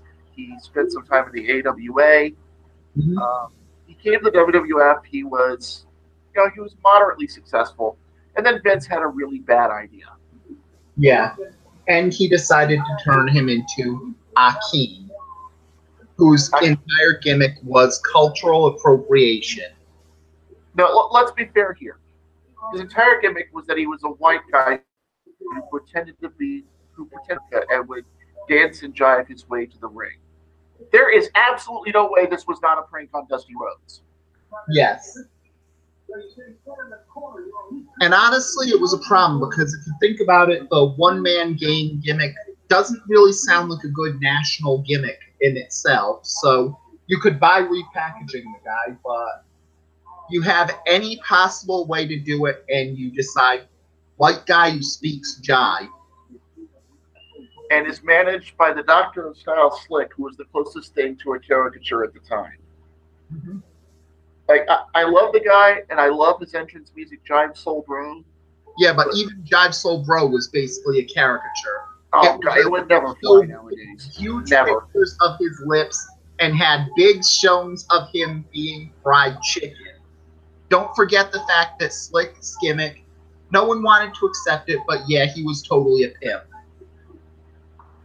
God damn it, Vince.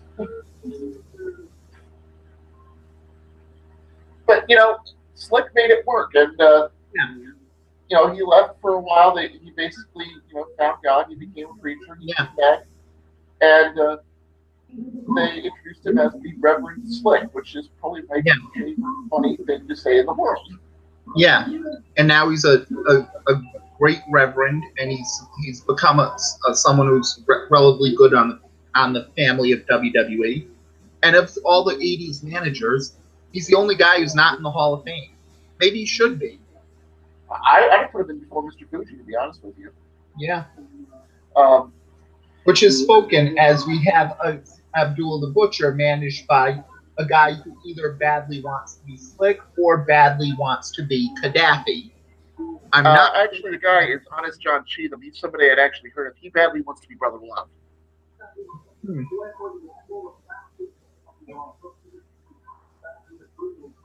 Now, Abdullah the Butcher. Either you know about him or you don't, and if you do, you know exactly what you're getting into.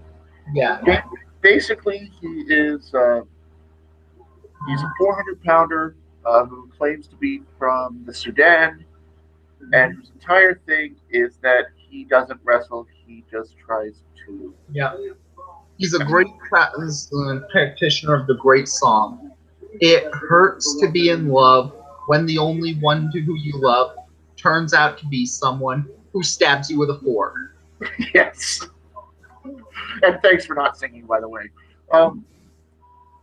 Abdullah didn't even pretend to wrestle. He came from the sort of line of people like the original Sheik, or that's really the closest comparison. Yeah. And even like Kevin Sullivan. When we say he doesn't wrestle, you have to understand that he doesn't not wrestle because he's bad at the sport, but rather Abdullah the Butcher basically invented hardcore wrestling.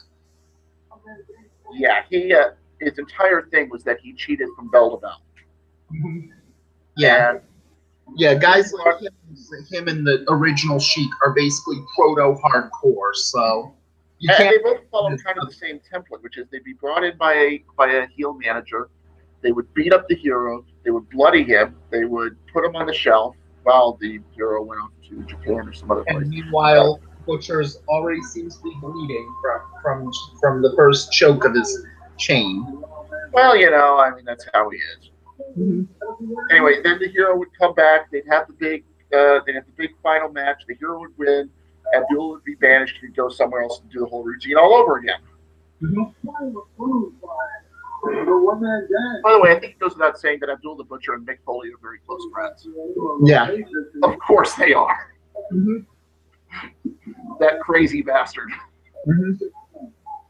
Well, most of the proto-hardcore guys would kind of be allied together because you have to be friends to beat each other with incredible weapons and try to break it through. And this brings me to something that Terry Funk said when he was inducting Abdullah into the Hall of Fame. Terry Funk and Abdullah the Butcher fought, and I don't need to wrestle, fought all over Japan. And they were big stars in Japan. So at one point, Terry Funk's in the ring, and Abdullah's coming out, and Terry turns to the referee and says, "Hey, check him. He's got a foreign object in his pants." And the referee, who wants nothing to do with this, responds, "Oh, don't be silly. We all have foreign object in our pants." Mm-hmm. And for those who don't know, the foreign object that he used is your generic fork. Mm-hmm. Sometimes it would be a dinner fork. Sometimes it would be like barbecue tongs. Basically anything that you could spike somebody with. Yeah. He later went on to own a very famous rib joint in Atlanta. Even if he used the same forks that he had at his restaurant, even with the rumors that he knew he had hepatitis for years, that would still be the cleanest forks at a rib joint that known to man. Yeah. That's the scary part. So basically right now, one-man gang has a chain, Abdul the Butcher has a fork. They're just going to make each other bleed a bunch. And that's the match. Yeah. If you're expecting more, why? Yeah. It's a 1999 pay-per-view, so you had to have a hardcore match on it. And if you're picking two guys to have a hardcore match from Legends, You could do a lot worse than Abdullah and one-man gang. So, well, Abdullah is just a gift, and then you just have to find somebody who's willing to bleed with him. yeah.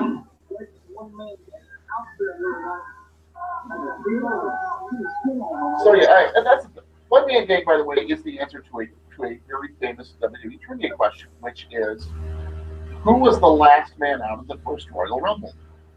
He was, and you can't call yourself a WWE longtime fan if you don't know the answer as to who was the winner of that first Royal Rumble. So, yeah, we'll just leave that hanging there. You can look it up if you don't know it. Mm-hmm. Big John Studd. Oh, wait, Jim Duggan. I knew the first two Royal Rumbles had one of the two, so. I say I just said you had to know it. You get it wrong, and oh my God. If anybody asks, I can be good at being obtuse for these things, so. Okay then, ladies and gentlemen. Yeah, this is the thing you notice that when Mox is usually here. He's the bouquet, I'm the Sukome, so. I'll pretend I know what that means. Or the opposite way, so. Anyway, so at some point, Honest John goes to the announce desk, cuts a promo, and he sounds just like Brother Love. Actually, he sounds like Paul Bearer pretending to be Brother Love, but that's another story. Yeah. Yeah, right now we're at one of the many fork stabbing spots, so. Aren't they all? That's basically Abdullah's entire offense, by the way. Yeah. Naming someone.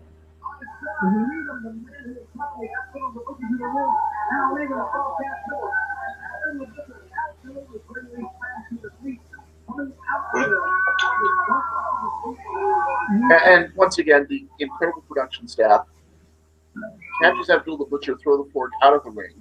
He sets up for the Sudanese meat cleaver elbow, and the camera misses it entirely. Yes. And that's still one of the problems with this match, because take out those things and it would not be out of place on an ECW pay-per-view in 1999. Of course, that's because ECW was a very overrated work rate-wise, but still. Oh, are you kidding me? I would love to have seen Abdullah the Butcher take on New Jack. Yeah. Somebody might have legitimately died if they did that. Yes. Heck, one-man gang in ECW probably would have been really fun, too.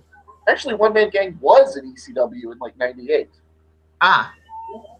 He and Rod Price, I think, were a tandem. In fact, I remember because one of the things they would do on ECW shows around the Horn is they'd have Tommy Dreamer take on Just Incredible in what they called an extreme death match or something like that. And so many people would run in. The match would inevitably end when Rod Price got pinned by Spike Dudley, and nobody would question it. Yeah. Well, that was because Spike Dudley was in his giant killer gimmick, so they needed to bring in a bunch of big hosses for Spike Dudley to go over. So, and One Man Gang would be very good in that role. Yeah, but I mean, it's more the point that you have a match, you advertise, it's a long-term rivalry. Tommy Dreamer and Just Incredible feud basically for all of 1998, and the finish to the match is someone completely different getting the win and someone completely different taking the loss. Somehow this was normal. Mm-hmm. Yeah, but otherwise that could make Tommy Dreamer actually win one, and that can't possibly happen. No, I don't know why Paul Heyman's considered a genius. It's so weird. He was given a beautiful story with Tommy Dreamer finally beating Taz, and Dreamer holds the belt for all of 15 minutes. Mm-hmm. Yeah, but in a sense, that was also the fact that Tommy Dreamer wanted to be the lovable loser. He wanted to be the Cleveland Browns of ECW. He wanted to be the New York Mets of ECW. But he just So he probably wanted to say, yeah, give Credible the title right after you give me the title. Even the Mets won the big one once in a while. Yeah, but Dreamer did win the big one in 2009. In a completely different ECW. Yeah. By the way, are they still bleeding? Oh, yeah. But that's just what you get when you have a no mercy match. There's no rules, no stipulations, and everyone's built to a crappy 90s Latin boy band. And by the way, for a match that is extreme hardcore and no rules whatsoever, guess the finish, ladies and gentlemen. Mm-hmm. Go on, guess. I dare you. Count out. Yes, they brawl to the back for a double count out. Well, that's just bringing to mind the classic work of the UWF, which is also possible because I would be willing to bet that the person who ran Heroes of Wrestling probably died surrounded by cocaine, Vaseline, and strippers.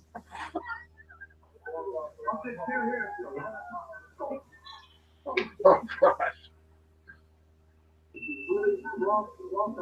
For those who don't know, Herb Abrams, who ran the revival of the UWF, not to be confused with Bill Watts' UWF, thank God.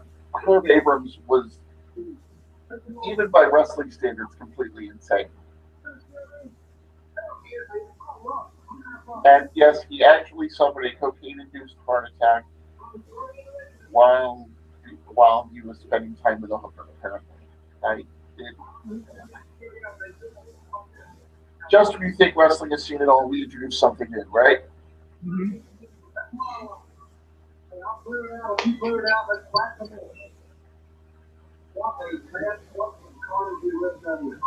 There's no real winner. There's no winner. No winner at all.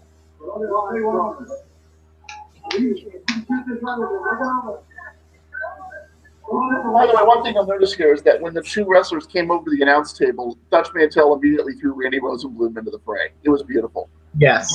It's the kind of thing that Corey Graves wishes he could do to Michael Cole. Yes. That would be the natural way to haze the new guy. Here, have some free hepatitis. Mm-hmm.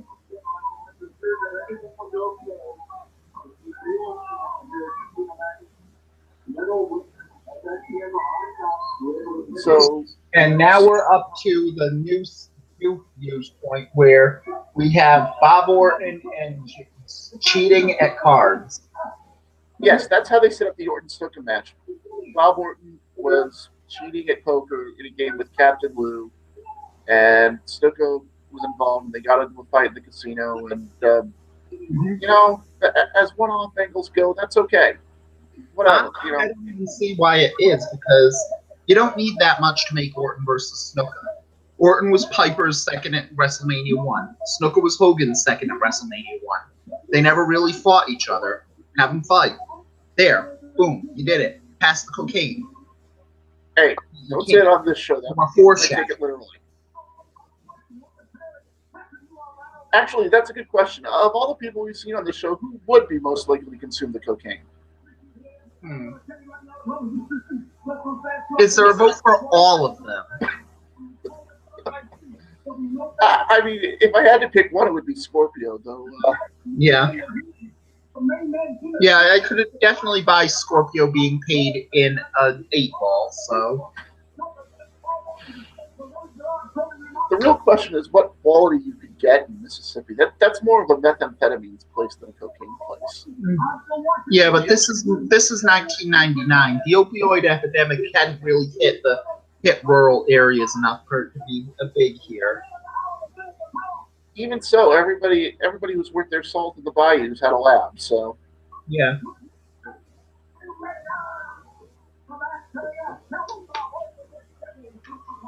Yeah, that's what the show has driven us to. Yeah, and we just had a promo with Lou Albano talking really big as Jimmy Snuka just stood there. I think he may have blinked once or twice. Who can tell?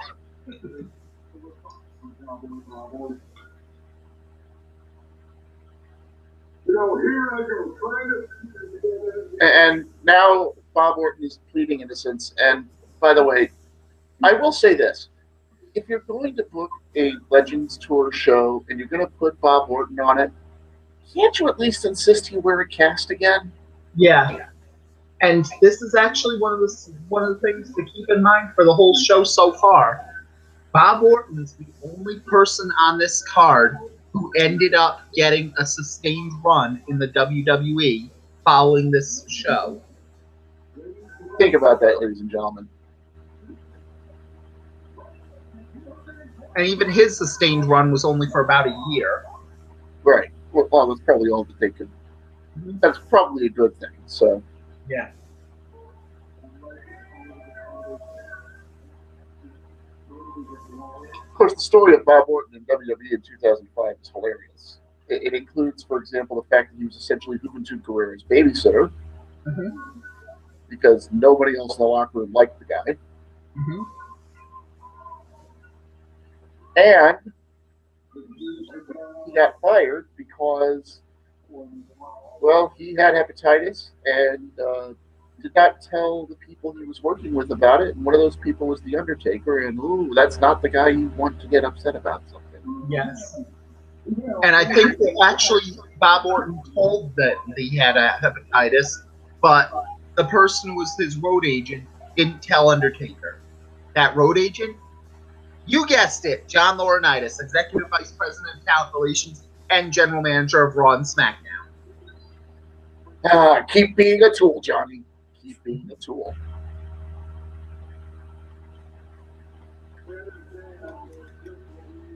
Doesn't work that Lou Albano's managing Jimmy Snuka here. If he's supposed to be the new commissioner of this company, isn't that really mixing really a conflict of interest there? Well, they actually bring that up in the show. Dutch Mantel asks the same thing, and Rosenblum says that he's been told that Albano had signed on to be manager before he was named commissioner, so this will be a one-off managerial appearance for Snuka.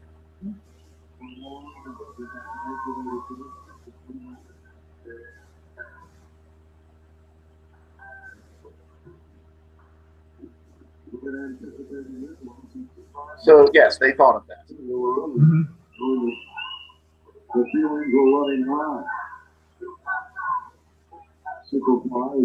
And you can hear that the fans are actually getting excited about this because they're chanting for Superfly and it's great heroism.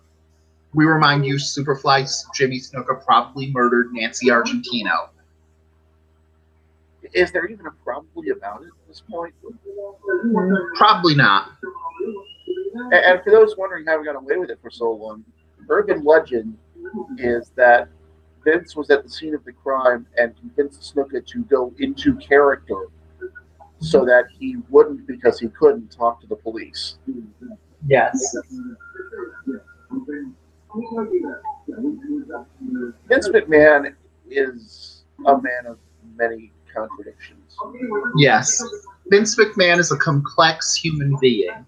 Sometimes you think that he's one of the most generous businessmen in all the sport, and sometimes you realize this is an evil human being. He's screwed up. Let's just leave it at that. He's screwed up. Yeah.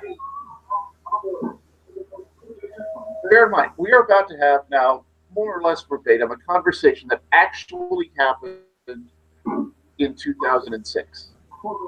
Dad, I'm pregnant. We're going to have a baby. Isn't that wonderful? Oh, that's great. Hey, I got an idea. Let's go on TV and say I'm the father. Dad, no! That's terrible. Yeah, you're right. Let's make Shane the father instead.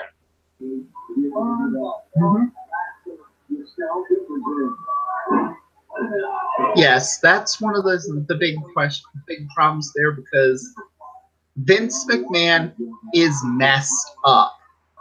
We remind you that Vince McMahon has said many times that he was engaged in incest when he was in his teens, and may have been sexually assaulted by his mother and her stepfather.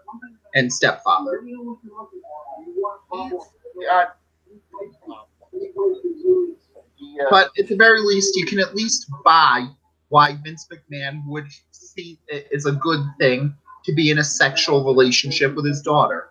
Remember, one of his best friends is Donald Trump. And let's leave it at that, please. So,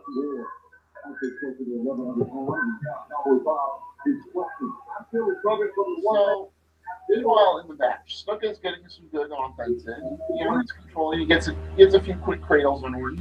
This is again, it's another by the books match. And I'm going to say that because, as somebody who's in wrestling, you tend to see the formula play out, and you just can't unsee it. And I was warned about this when I started it. I could never look at a match the same way again. Yeah. So I apologize for that right off the top. Yeah, and it's perfectly solid in this one. And actually, the fact that it's so two formula actually helps this match out, because you can see that Bob Orton had a lot left in the tank, because Bob Orton was always a very old school, straightforward wrestler, and you can do that for a lot longer. But Jimmy Snuka was basically one of the first big high flyers, and you could see he had nothing left in this match. He had nothing left in 1991, let's face it. Yeah. So when Orton takes over, he's going to do a lot of work. He's going to work the arm basically the entire time. I bring this up because the crowd starts getting really bored and really bad with their chants. Yeah. And that's really a case that he's just putting on a very good match, and it's very underrated for the role, but putting on a solid old school heel match that could do some good things, and isn't trying to entertain the crowd, but trying to give him rest holds and trying to make him hate him that much more. You can tell that he's Randy Orton's father. Heyo! And unfortunately, it works too well. This crowd, if they were around today, would get chastised by just about everybody.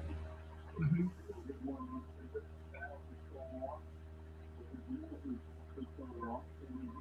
And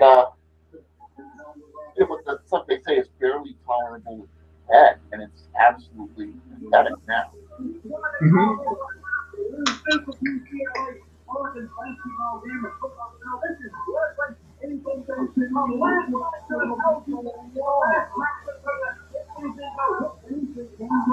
But at least that is the plus, that even if Jimmy Snuka didn't have his fastball, he could still get crowds behind him.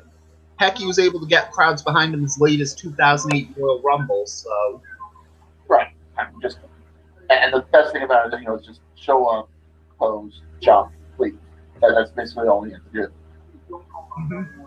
Oh, I'd be remiss if I didn't mention the argument commentary just had, where Randy Rosenblum tries to say that these two have fought off and on for years now. They must know each other very well.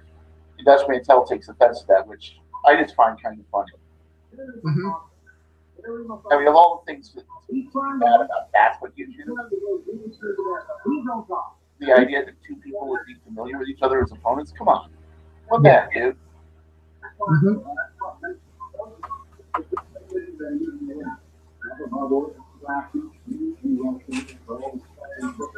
So, yeah. Mantel's kind of an interesting case. I mean, Right now in this one, Bob Orton's working the arm like he pulled his dick out and is forcing Snuka to shake his hand. So it's doing well here. You're taking advantage of the fact that we're after the watershed, aren't you? Yeah. Well, that's the problem. We're the late night podcast of Los Ingobernables podcast. Oh, you guys can get away with a lot. Mm-hmm.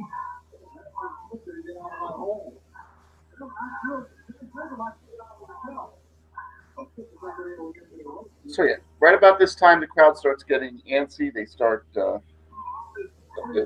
saying very inappropriate things, and Mantel drops character basically to complain about it, which should tell you something about how bad it is. Yeah. But that's, again, a benefit of the Orton family on it, where a lot of the fans who don't know will think that they're bland and boring and just use a lot of rest holds. But if you really know wrestling, you know that it's intentional and they could put on a better match, but they want you to hate them. So, Yeah, and Mississippi, everyone. That's all I can say about what's being said out there. Mississippi. mhm.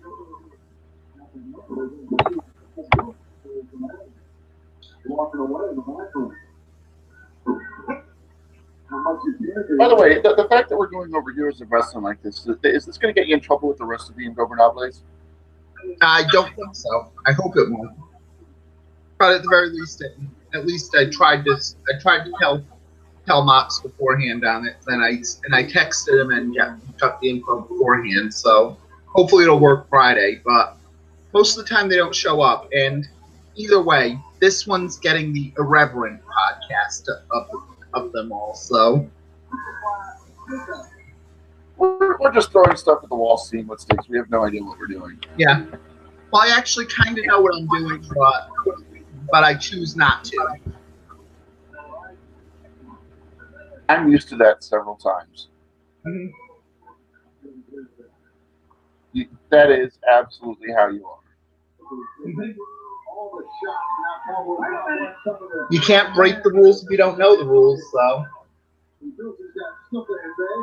That's one way to put it, yep.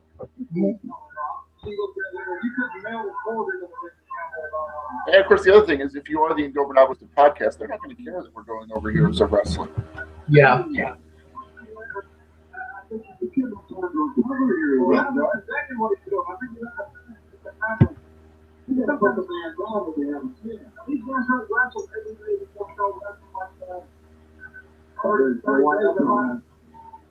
And then you can see some Bob Orton give some big ones, and you can see the camera work going to make sure that you see exactly every bit of Bob Orton's gut. Oh yeah, the camera work continues to be amazing. Yeah, because usually you try to make them look larger than life, but they just don't do it. You can see how old everybody is. Well, And I'm not going to say I liked them better when they were lighter. I'm not Dave Meltzer here, but I will say that they needed to do better with the pictures. well, it's just the fact that as wrestlers, transition out of the business, their metabolism drops and their appetite doesn't. I don't think we're breaking new ground here. Yeah. Yeah, It is. every wrestler, as they get older, tends to put on a little extra weight. Yeah, it is the weakness that they couldn't get as many of the big names for it, because most of the big names were either in WCW, WWF, or ECW. The cupboard was pretty bare because the independent scene hadn't really broken out until 2001 when WCW and ECW died. And even then, most of the good indie stars on that one were being signed by WCW, who was always on the pulse of what was going to be the next wave of things fans wanted to see. Mm-hmm.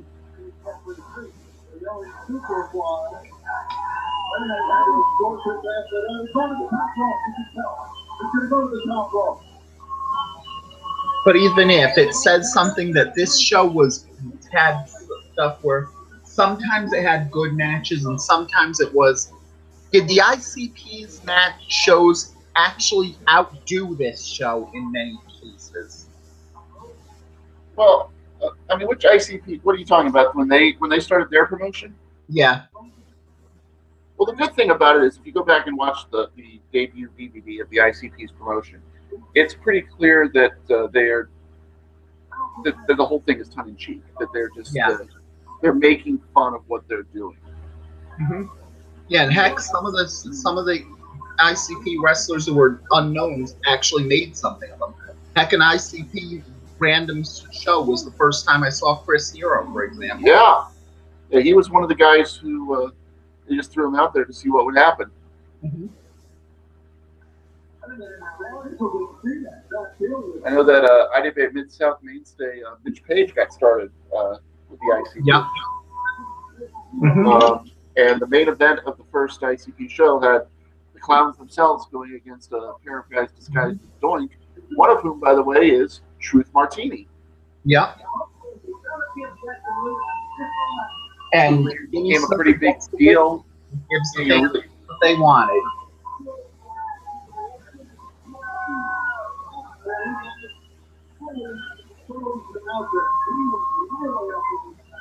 So the whole thing is just, there's a lot going on here. Yeah. Yep. Snuka celebrates his win, and he looks on it with the stringy hair, the leopard skin as tights, and Snuka's physique. He looked very much like a 50-year-old Craigslist hooker. What have I gotten myself into?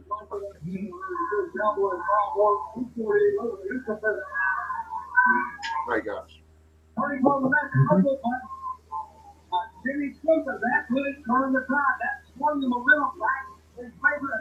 Okay, folks, we gotta stop here and prepare you, because what you're about to see is the most famous part of Heroes of Wrestling. Thanks to the people at Matcha Media, you have seen this next clip. You now know where it's from. Yeah, I'm turning it up so that everybody hears it. Jimmy Superfly Snuka eyeing his plate. Well, they're still doing video of this one, but after this, you'll see foreshadow. If you remember the order of the matches here, when I discussed at the beginning, we're going to the next match. We're going to interview one of the people in the next match. And all over, put it in the book, write it down. Let's take a look from a different angle right here. Look at me, right? Well, let's put it this way. Say that the wheels come off at this point, might be putting it too lightly. This is when the wheels come off and the rest of the car crashes into an orphanage and sets it on fire with the resulting pinto explosion. Yes. Pay-per-view, he rolls up the left way. And John for Cowboy Bob is just the release. They were held out for Nanago, Alabama, and did Jimmy Superfly to survive opportunity. He came out with a flying noise to close out Cowboy Bob Orton. I've seen that magic before. Still to go. We have David C. Roberts and Jimmy Apple. Of course, the big one, the former year. So now we're ready. Hold on to your butts, everyone. Roberts. He's with our man, Michael St. John. Gentlemen, back here I have a man of legendary proportions, a man, Jake the Snake Roberts. He is a man that you all recognize. He's a legend. Come on, Jake, get out of here. The folks want to hear from you. You know, you're a casino.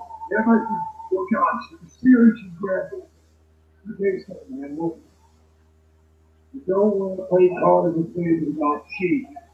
Okay? I cheat. You want to play 21? I got 22. You want to play blackjack? I got 2 of those too.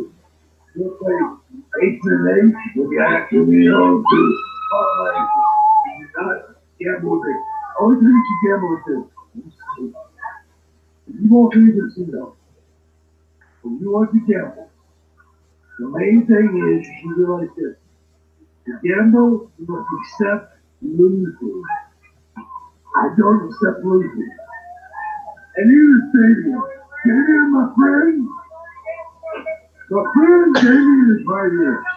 You see Damien? Yeah, just look at that. Oh, you don't want to see it, do you? Well, I know. Let me show you something. See what, Anvil? Go ahead, Anvil. Roll the dice. Mr. Cadillac, get your ass back up there. Hello? I'm talking to you. Put the camera back up here. That is not what you need to worry about, Anvil. The bottom line is this. When the EDT comes, the next man comes out. Worry about the DDT. DDT. DDT. DDT. DDT. DDT. DDT. Think about it. And it was where Jake the Snake Roberts. Most of the show was written by actual performers. Jake Roberts had his special co-writers, Jack Daniels, Jim Beam, and Jose Cuervo. My gosh. Now, here's where things get hilarious. During his entrance, Rated Rosenblum says Roberts has been one of the bigger stars of the show. He arrived a few days early to spend time at the casino with the patrons. And at this moment, you can practically hear the alarm bells going off in Dutch Mantel's head. Yes. Because Dutch Mantel realizes nothing good is about to happen.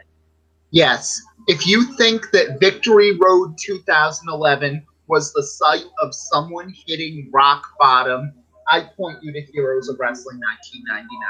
Well, let's be fair. If you think Victory Road 2011 was someone hitting rock bottom, you're right, but if you think it's the only time somebody has hit rock bottom live on pay-per-view, there was precedent. Yes. And at least in one benefit, TNA Wrestling handled it perfectly. They knew damn well Jeff Hardy was in no condition to perform, and so they made sure he did not perform. Well, they could have handled it a little better by not even sending him out there in the first place. But as Eric Bischoff has said in his book, Jeff Hardy spent most of the show in private, and the first time that Eric Bischoff saw him was when Hardy staggered past him to head out towards the ring. So there wasn't much that Eric Bischoff could do at that point. Yeah. So really the problem there is with Dixie Carter and the other handlers wondering how the hell Jeff Hardy got away for that long. But the point is, like I said, Roberts had been in town for a while, so the Stone family, Bill Stone really should have seen that something was not right here. Mm-hmm.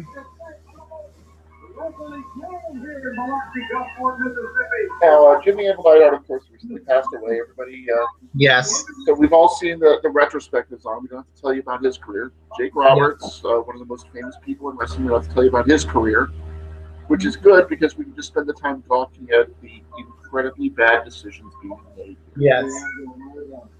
Yes, you can see Roberts staggering his way to the ring with his snake right now, as Jim Neidhart tries to get a good match out of it.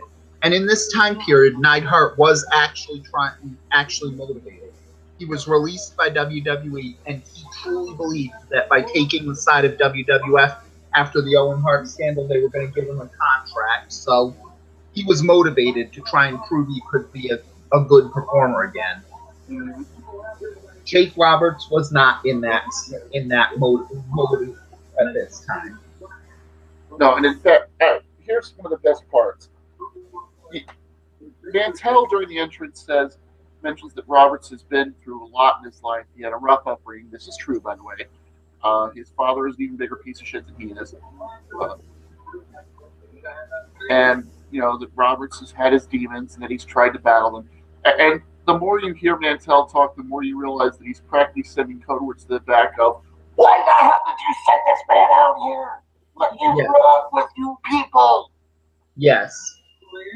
Yes. There is no nice way to put it, except as Dukes may have said before on this one, when he saw a billboard saying "Drink Canada Dry," Jake Roberts headed north. He is smashed. So he comes out to the ring.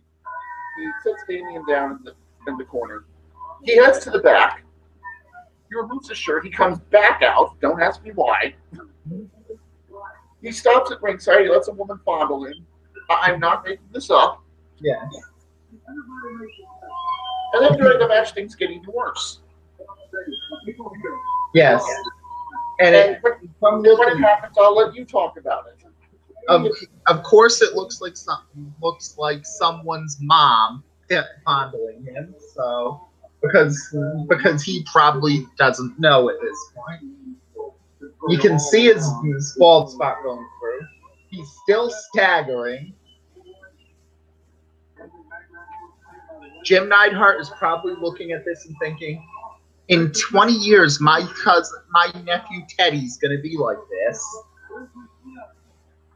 Well, to be fair, Jim Neidhart right now is thinking, the check cleared, right? Yeah. It's in my bank account. Everything's on the. It's okay now. Yeah. Mm-hmm. Now, Sunday, we're not going to be too late. As you're looking at guys who CWWF, WCW, the popularity that professional wrestling is enjoying today, These are the guys. Now, it says something when the Stone family doesn't realize how bad a situation this is. I don't expect Randy Rosenblum to recognize how bad a situation this is. Yes. Although at the same time, anybody who's looking at him can realize that something is wrong. Yeah.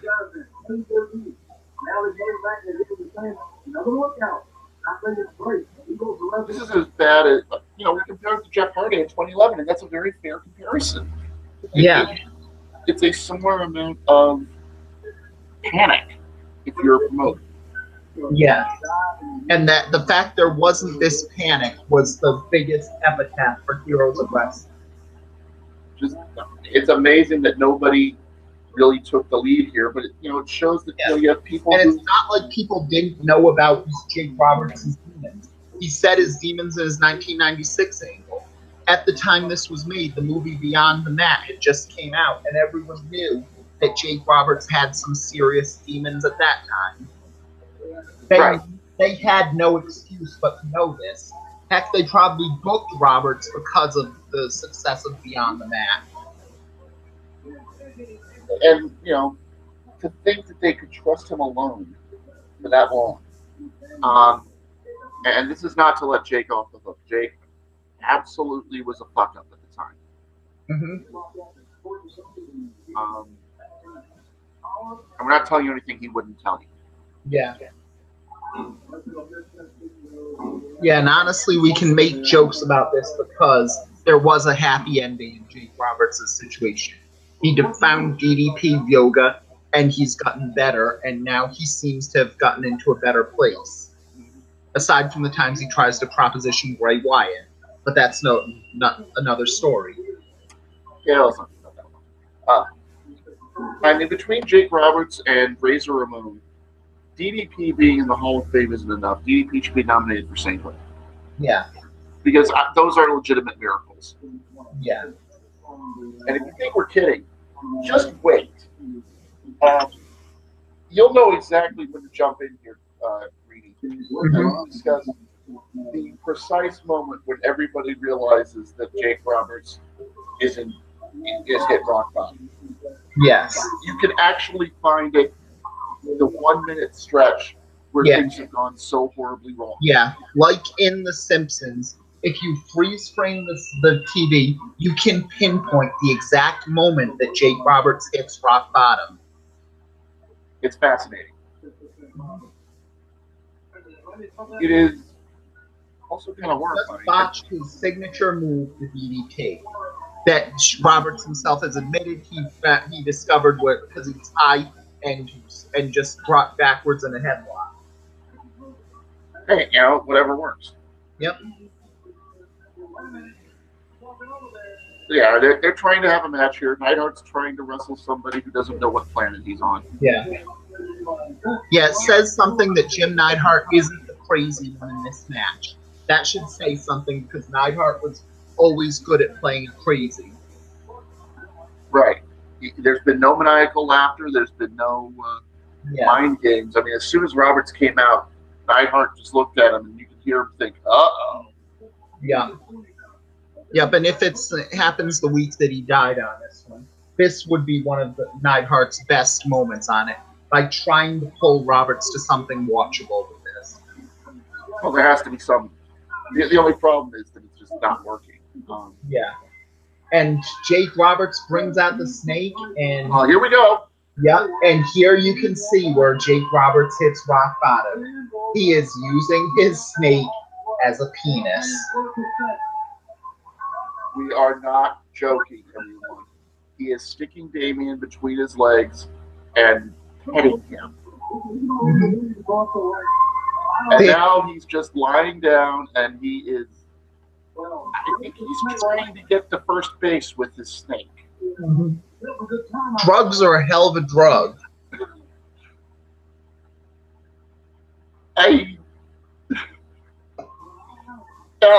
be fair. If you're an announcer and you're seeing this, what do you say? What do you do? Yes. How do you handle this? Yes. One of your biggest stars in the company is just making out with an animal in the ring. I mean, you can hear Rosenblum and Dutch just looking at it. They don't know what the hell to say. And now King Kong Bundy comes out to the ring, and this is Heroes of Wrestling's attempted and author's saving throw. Roll for initiative. They're going to try and make something out of this. They're going to try, but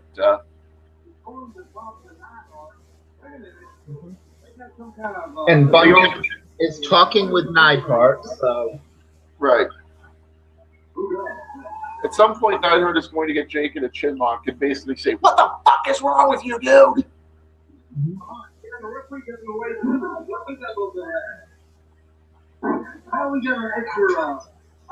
This is actually sad to watch.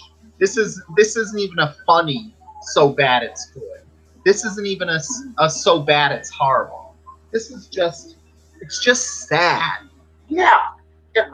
You know, but we have to warn you if you've been watching along with us, or if you've got this on the archive, you're trying to time it just right.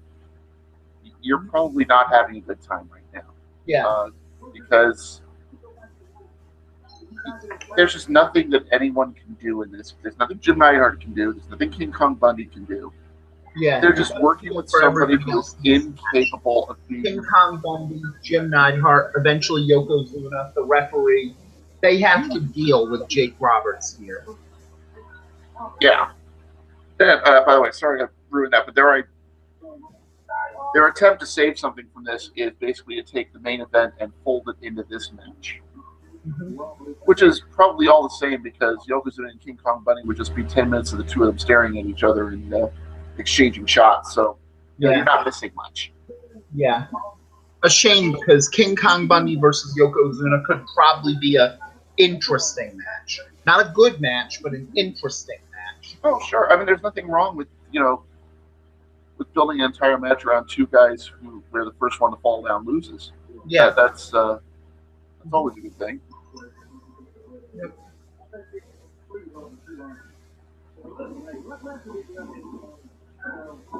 So yeah, and they come out with some guy that they call him Mini Bunny on commentary. That's actually Bill Stone's son, Mark, who was the handler for King Kong Bundy along this tour. And kind of looks like a bald Larry Sweeney at this point. Mm-hmm. And it's just occurred to me that Larry Sweeney's been dead for about 8 years, and you guys don't know that reference. I apologize. Yeah. You need to look up some of the indie stuff from Ring of Honor and Chikara. Larry Sweeney was one of the best managers in the. Yeah. He was to the 2000s what Stokely Hathaway is to the 2010s. Yeah. If he had lived, he probably would be tearing up WWE as one of the best managers in the company right now. Exactly.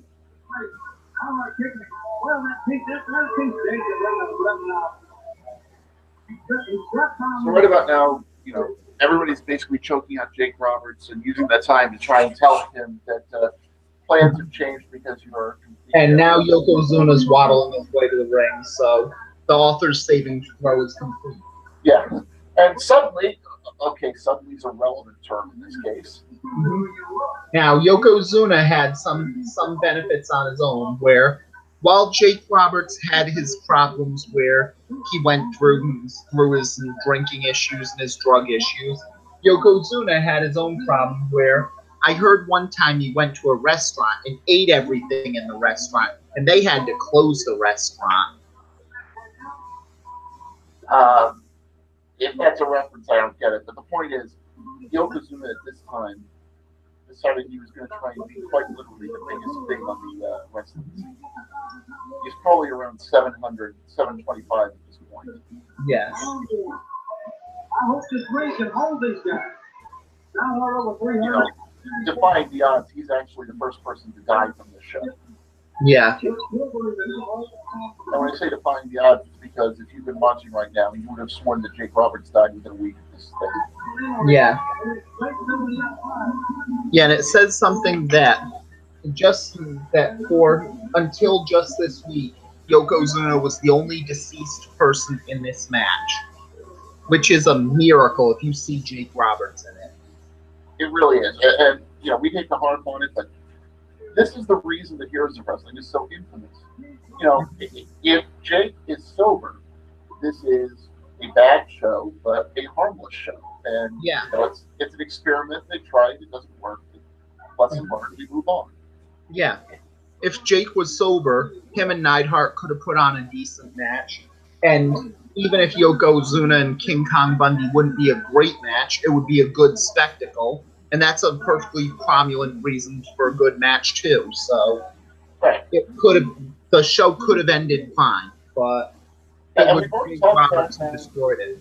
Yeah, I mean, we've already talked about how there were 4 matches on this show that are in the 1 to 2 star range, or 1 to 2.5 star range, which is, that's a good night out on the town. Nothing wrong with that. Yeah, and especially considering that 1999 pro wrestling was not good at all. 4 matches in the 1 to 2 star range would actually be a very good show for 1999 standards. Yeah, I mean, it would be something where you could, just put it on in the background and have fun. But,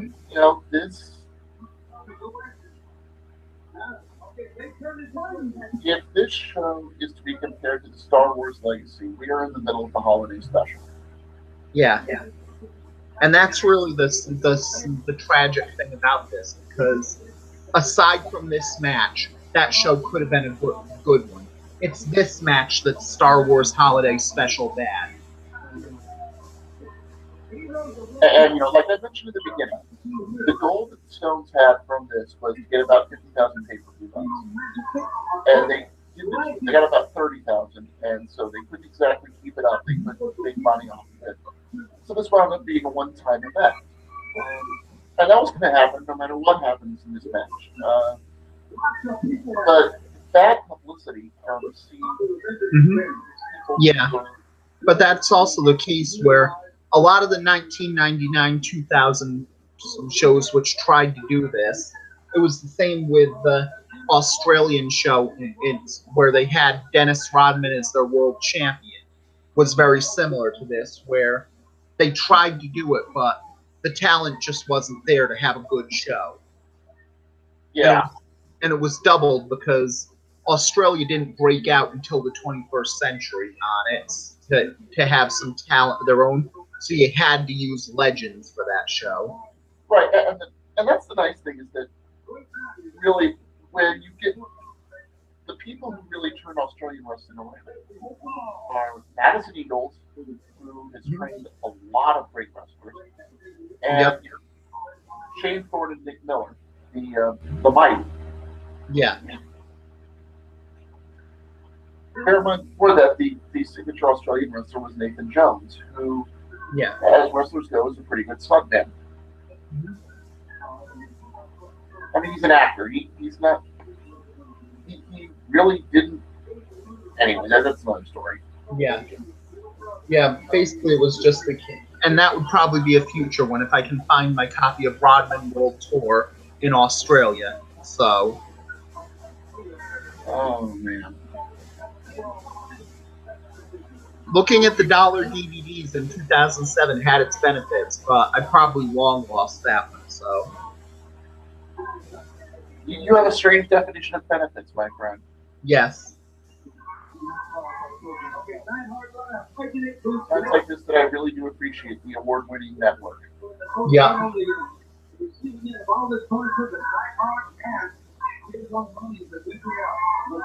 And for those who are wondering how this match ends because they've long since turned off the show out of depression, wanted to think about anything else, they tried to have a heat segment on Jake Roberts. They tried to keep him from getting the tag. Jake Roberts has not tied his wrestling boots. Yeah, but that's really the problem because of the face team in this match, ostensibly, one half of the face team could not wrestle and was in absolutely no position to wrestle. If they took one move, they would probably drop dead. And the other one was Jake Roberts. Yeah. Roberts escapes. He brings in Yokozuna. They have the fire segment. But then at some point, King Kong Bundy splashes Roberts in the corner and pins him, which is notable because Neidhart and Yokozuna are the legal men, but nobody cares. Just get the hell out of the match now, please. Yeah. And it was actually a surprise that they chose who to go on each side on this one because I thought Al Isaac said for 3 years by now that Yokozuna was going to join the Hart Foundation on Raw. You'd think that would put him with Jim Neidhart. Well, it was a red herring, so.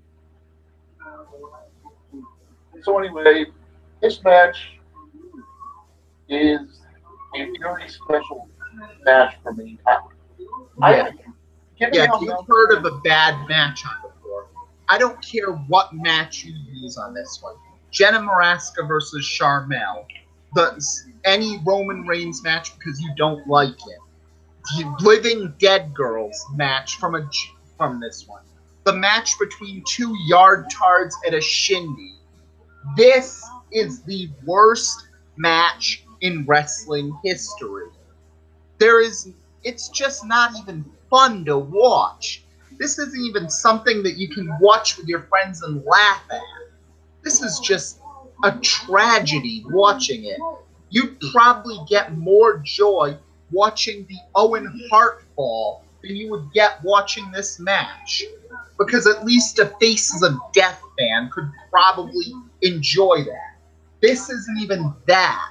This is just something that's just sad. I love to keep the star rating system in the usual 5 on either end, but there are 2 exceptions.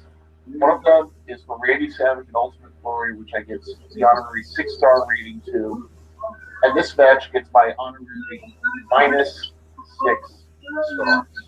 Yeah, and honestly, it might go to -7 stars, going that Meltzer went beyond that one. It may even go to -8 stars with the Tommaso Ciampa ratings. This, no matter how many -blank stars you go, this match is that one. We're not being facetious here. We're not doing anything on this. This is the worst match in wrestling history. Do we recommend you watch it? Well, yeah, just so you can say that, just so you can have some perspective. This whole thing is so you can have perspective when you watch the modern day show and people talk about how bad it is and how boring it is. Yeah. Compare it to this show. Yeah. Compare it to how boring some of the matches were. Compare it to how predictable the Valentine Steel match was. Compare it to what a slow slog you had with Volkov and the Sheik. Compare it to the depressing ending you have here. I mean, Jake Roberts can't even complete beating up the ref to get his heat back at this point. Yeah. And when you say a good wrestler like Roman Reigns, one of the best power wrestlers in the world, and that's one of the worst matches you've ever seen, see this match and you'll see what a real bad match looks like. So, folks, we want to thank you for joining us for this alternate track commentary and I guess DVD extra for Heroes of Wrestling, which you can find on YouTube. You can find this on YouTube sometime tomorrow when you begin the weekend. Sync them up. Enjoy. Yep. My name's Andrew McHale. He's Thomas Greene.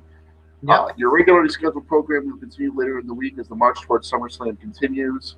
Yep, hopefully we'll get it out tomorrow, but before Shooting the Breeze has their SummerSlam preview show, which I'll be on, so... That'll be Saturday morning, right? Yep, 10 a.m. And we also remind you to watch Violent Wrestling Podcast, our sister podcast with Prince Moxley Lopez on his regular time. We remind you to watch all our other family members in Los Ingobernables de podcast. But until then, I'm Thomas Greene, and hopefully we'll be a full family next time. Peace. See ya.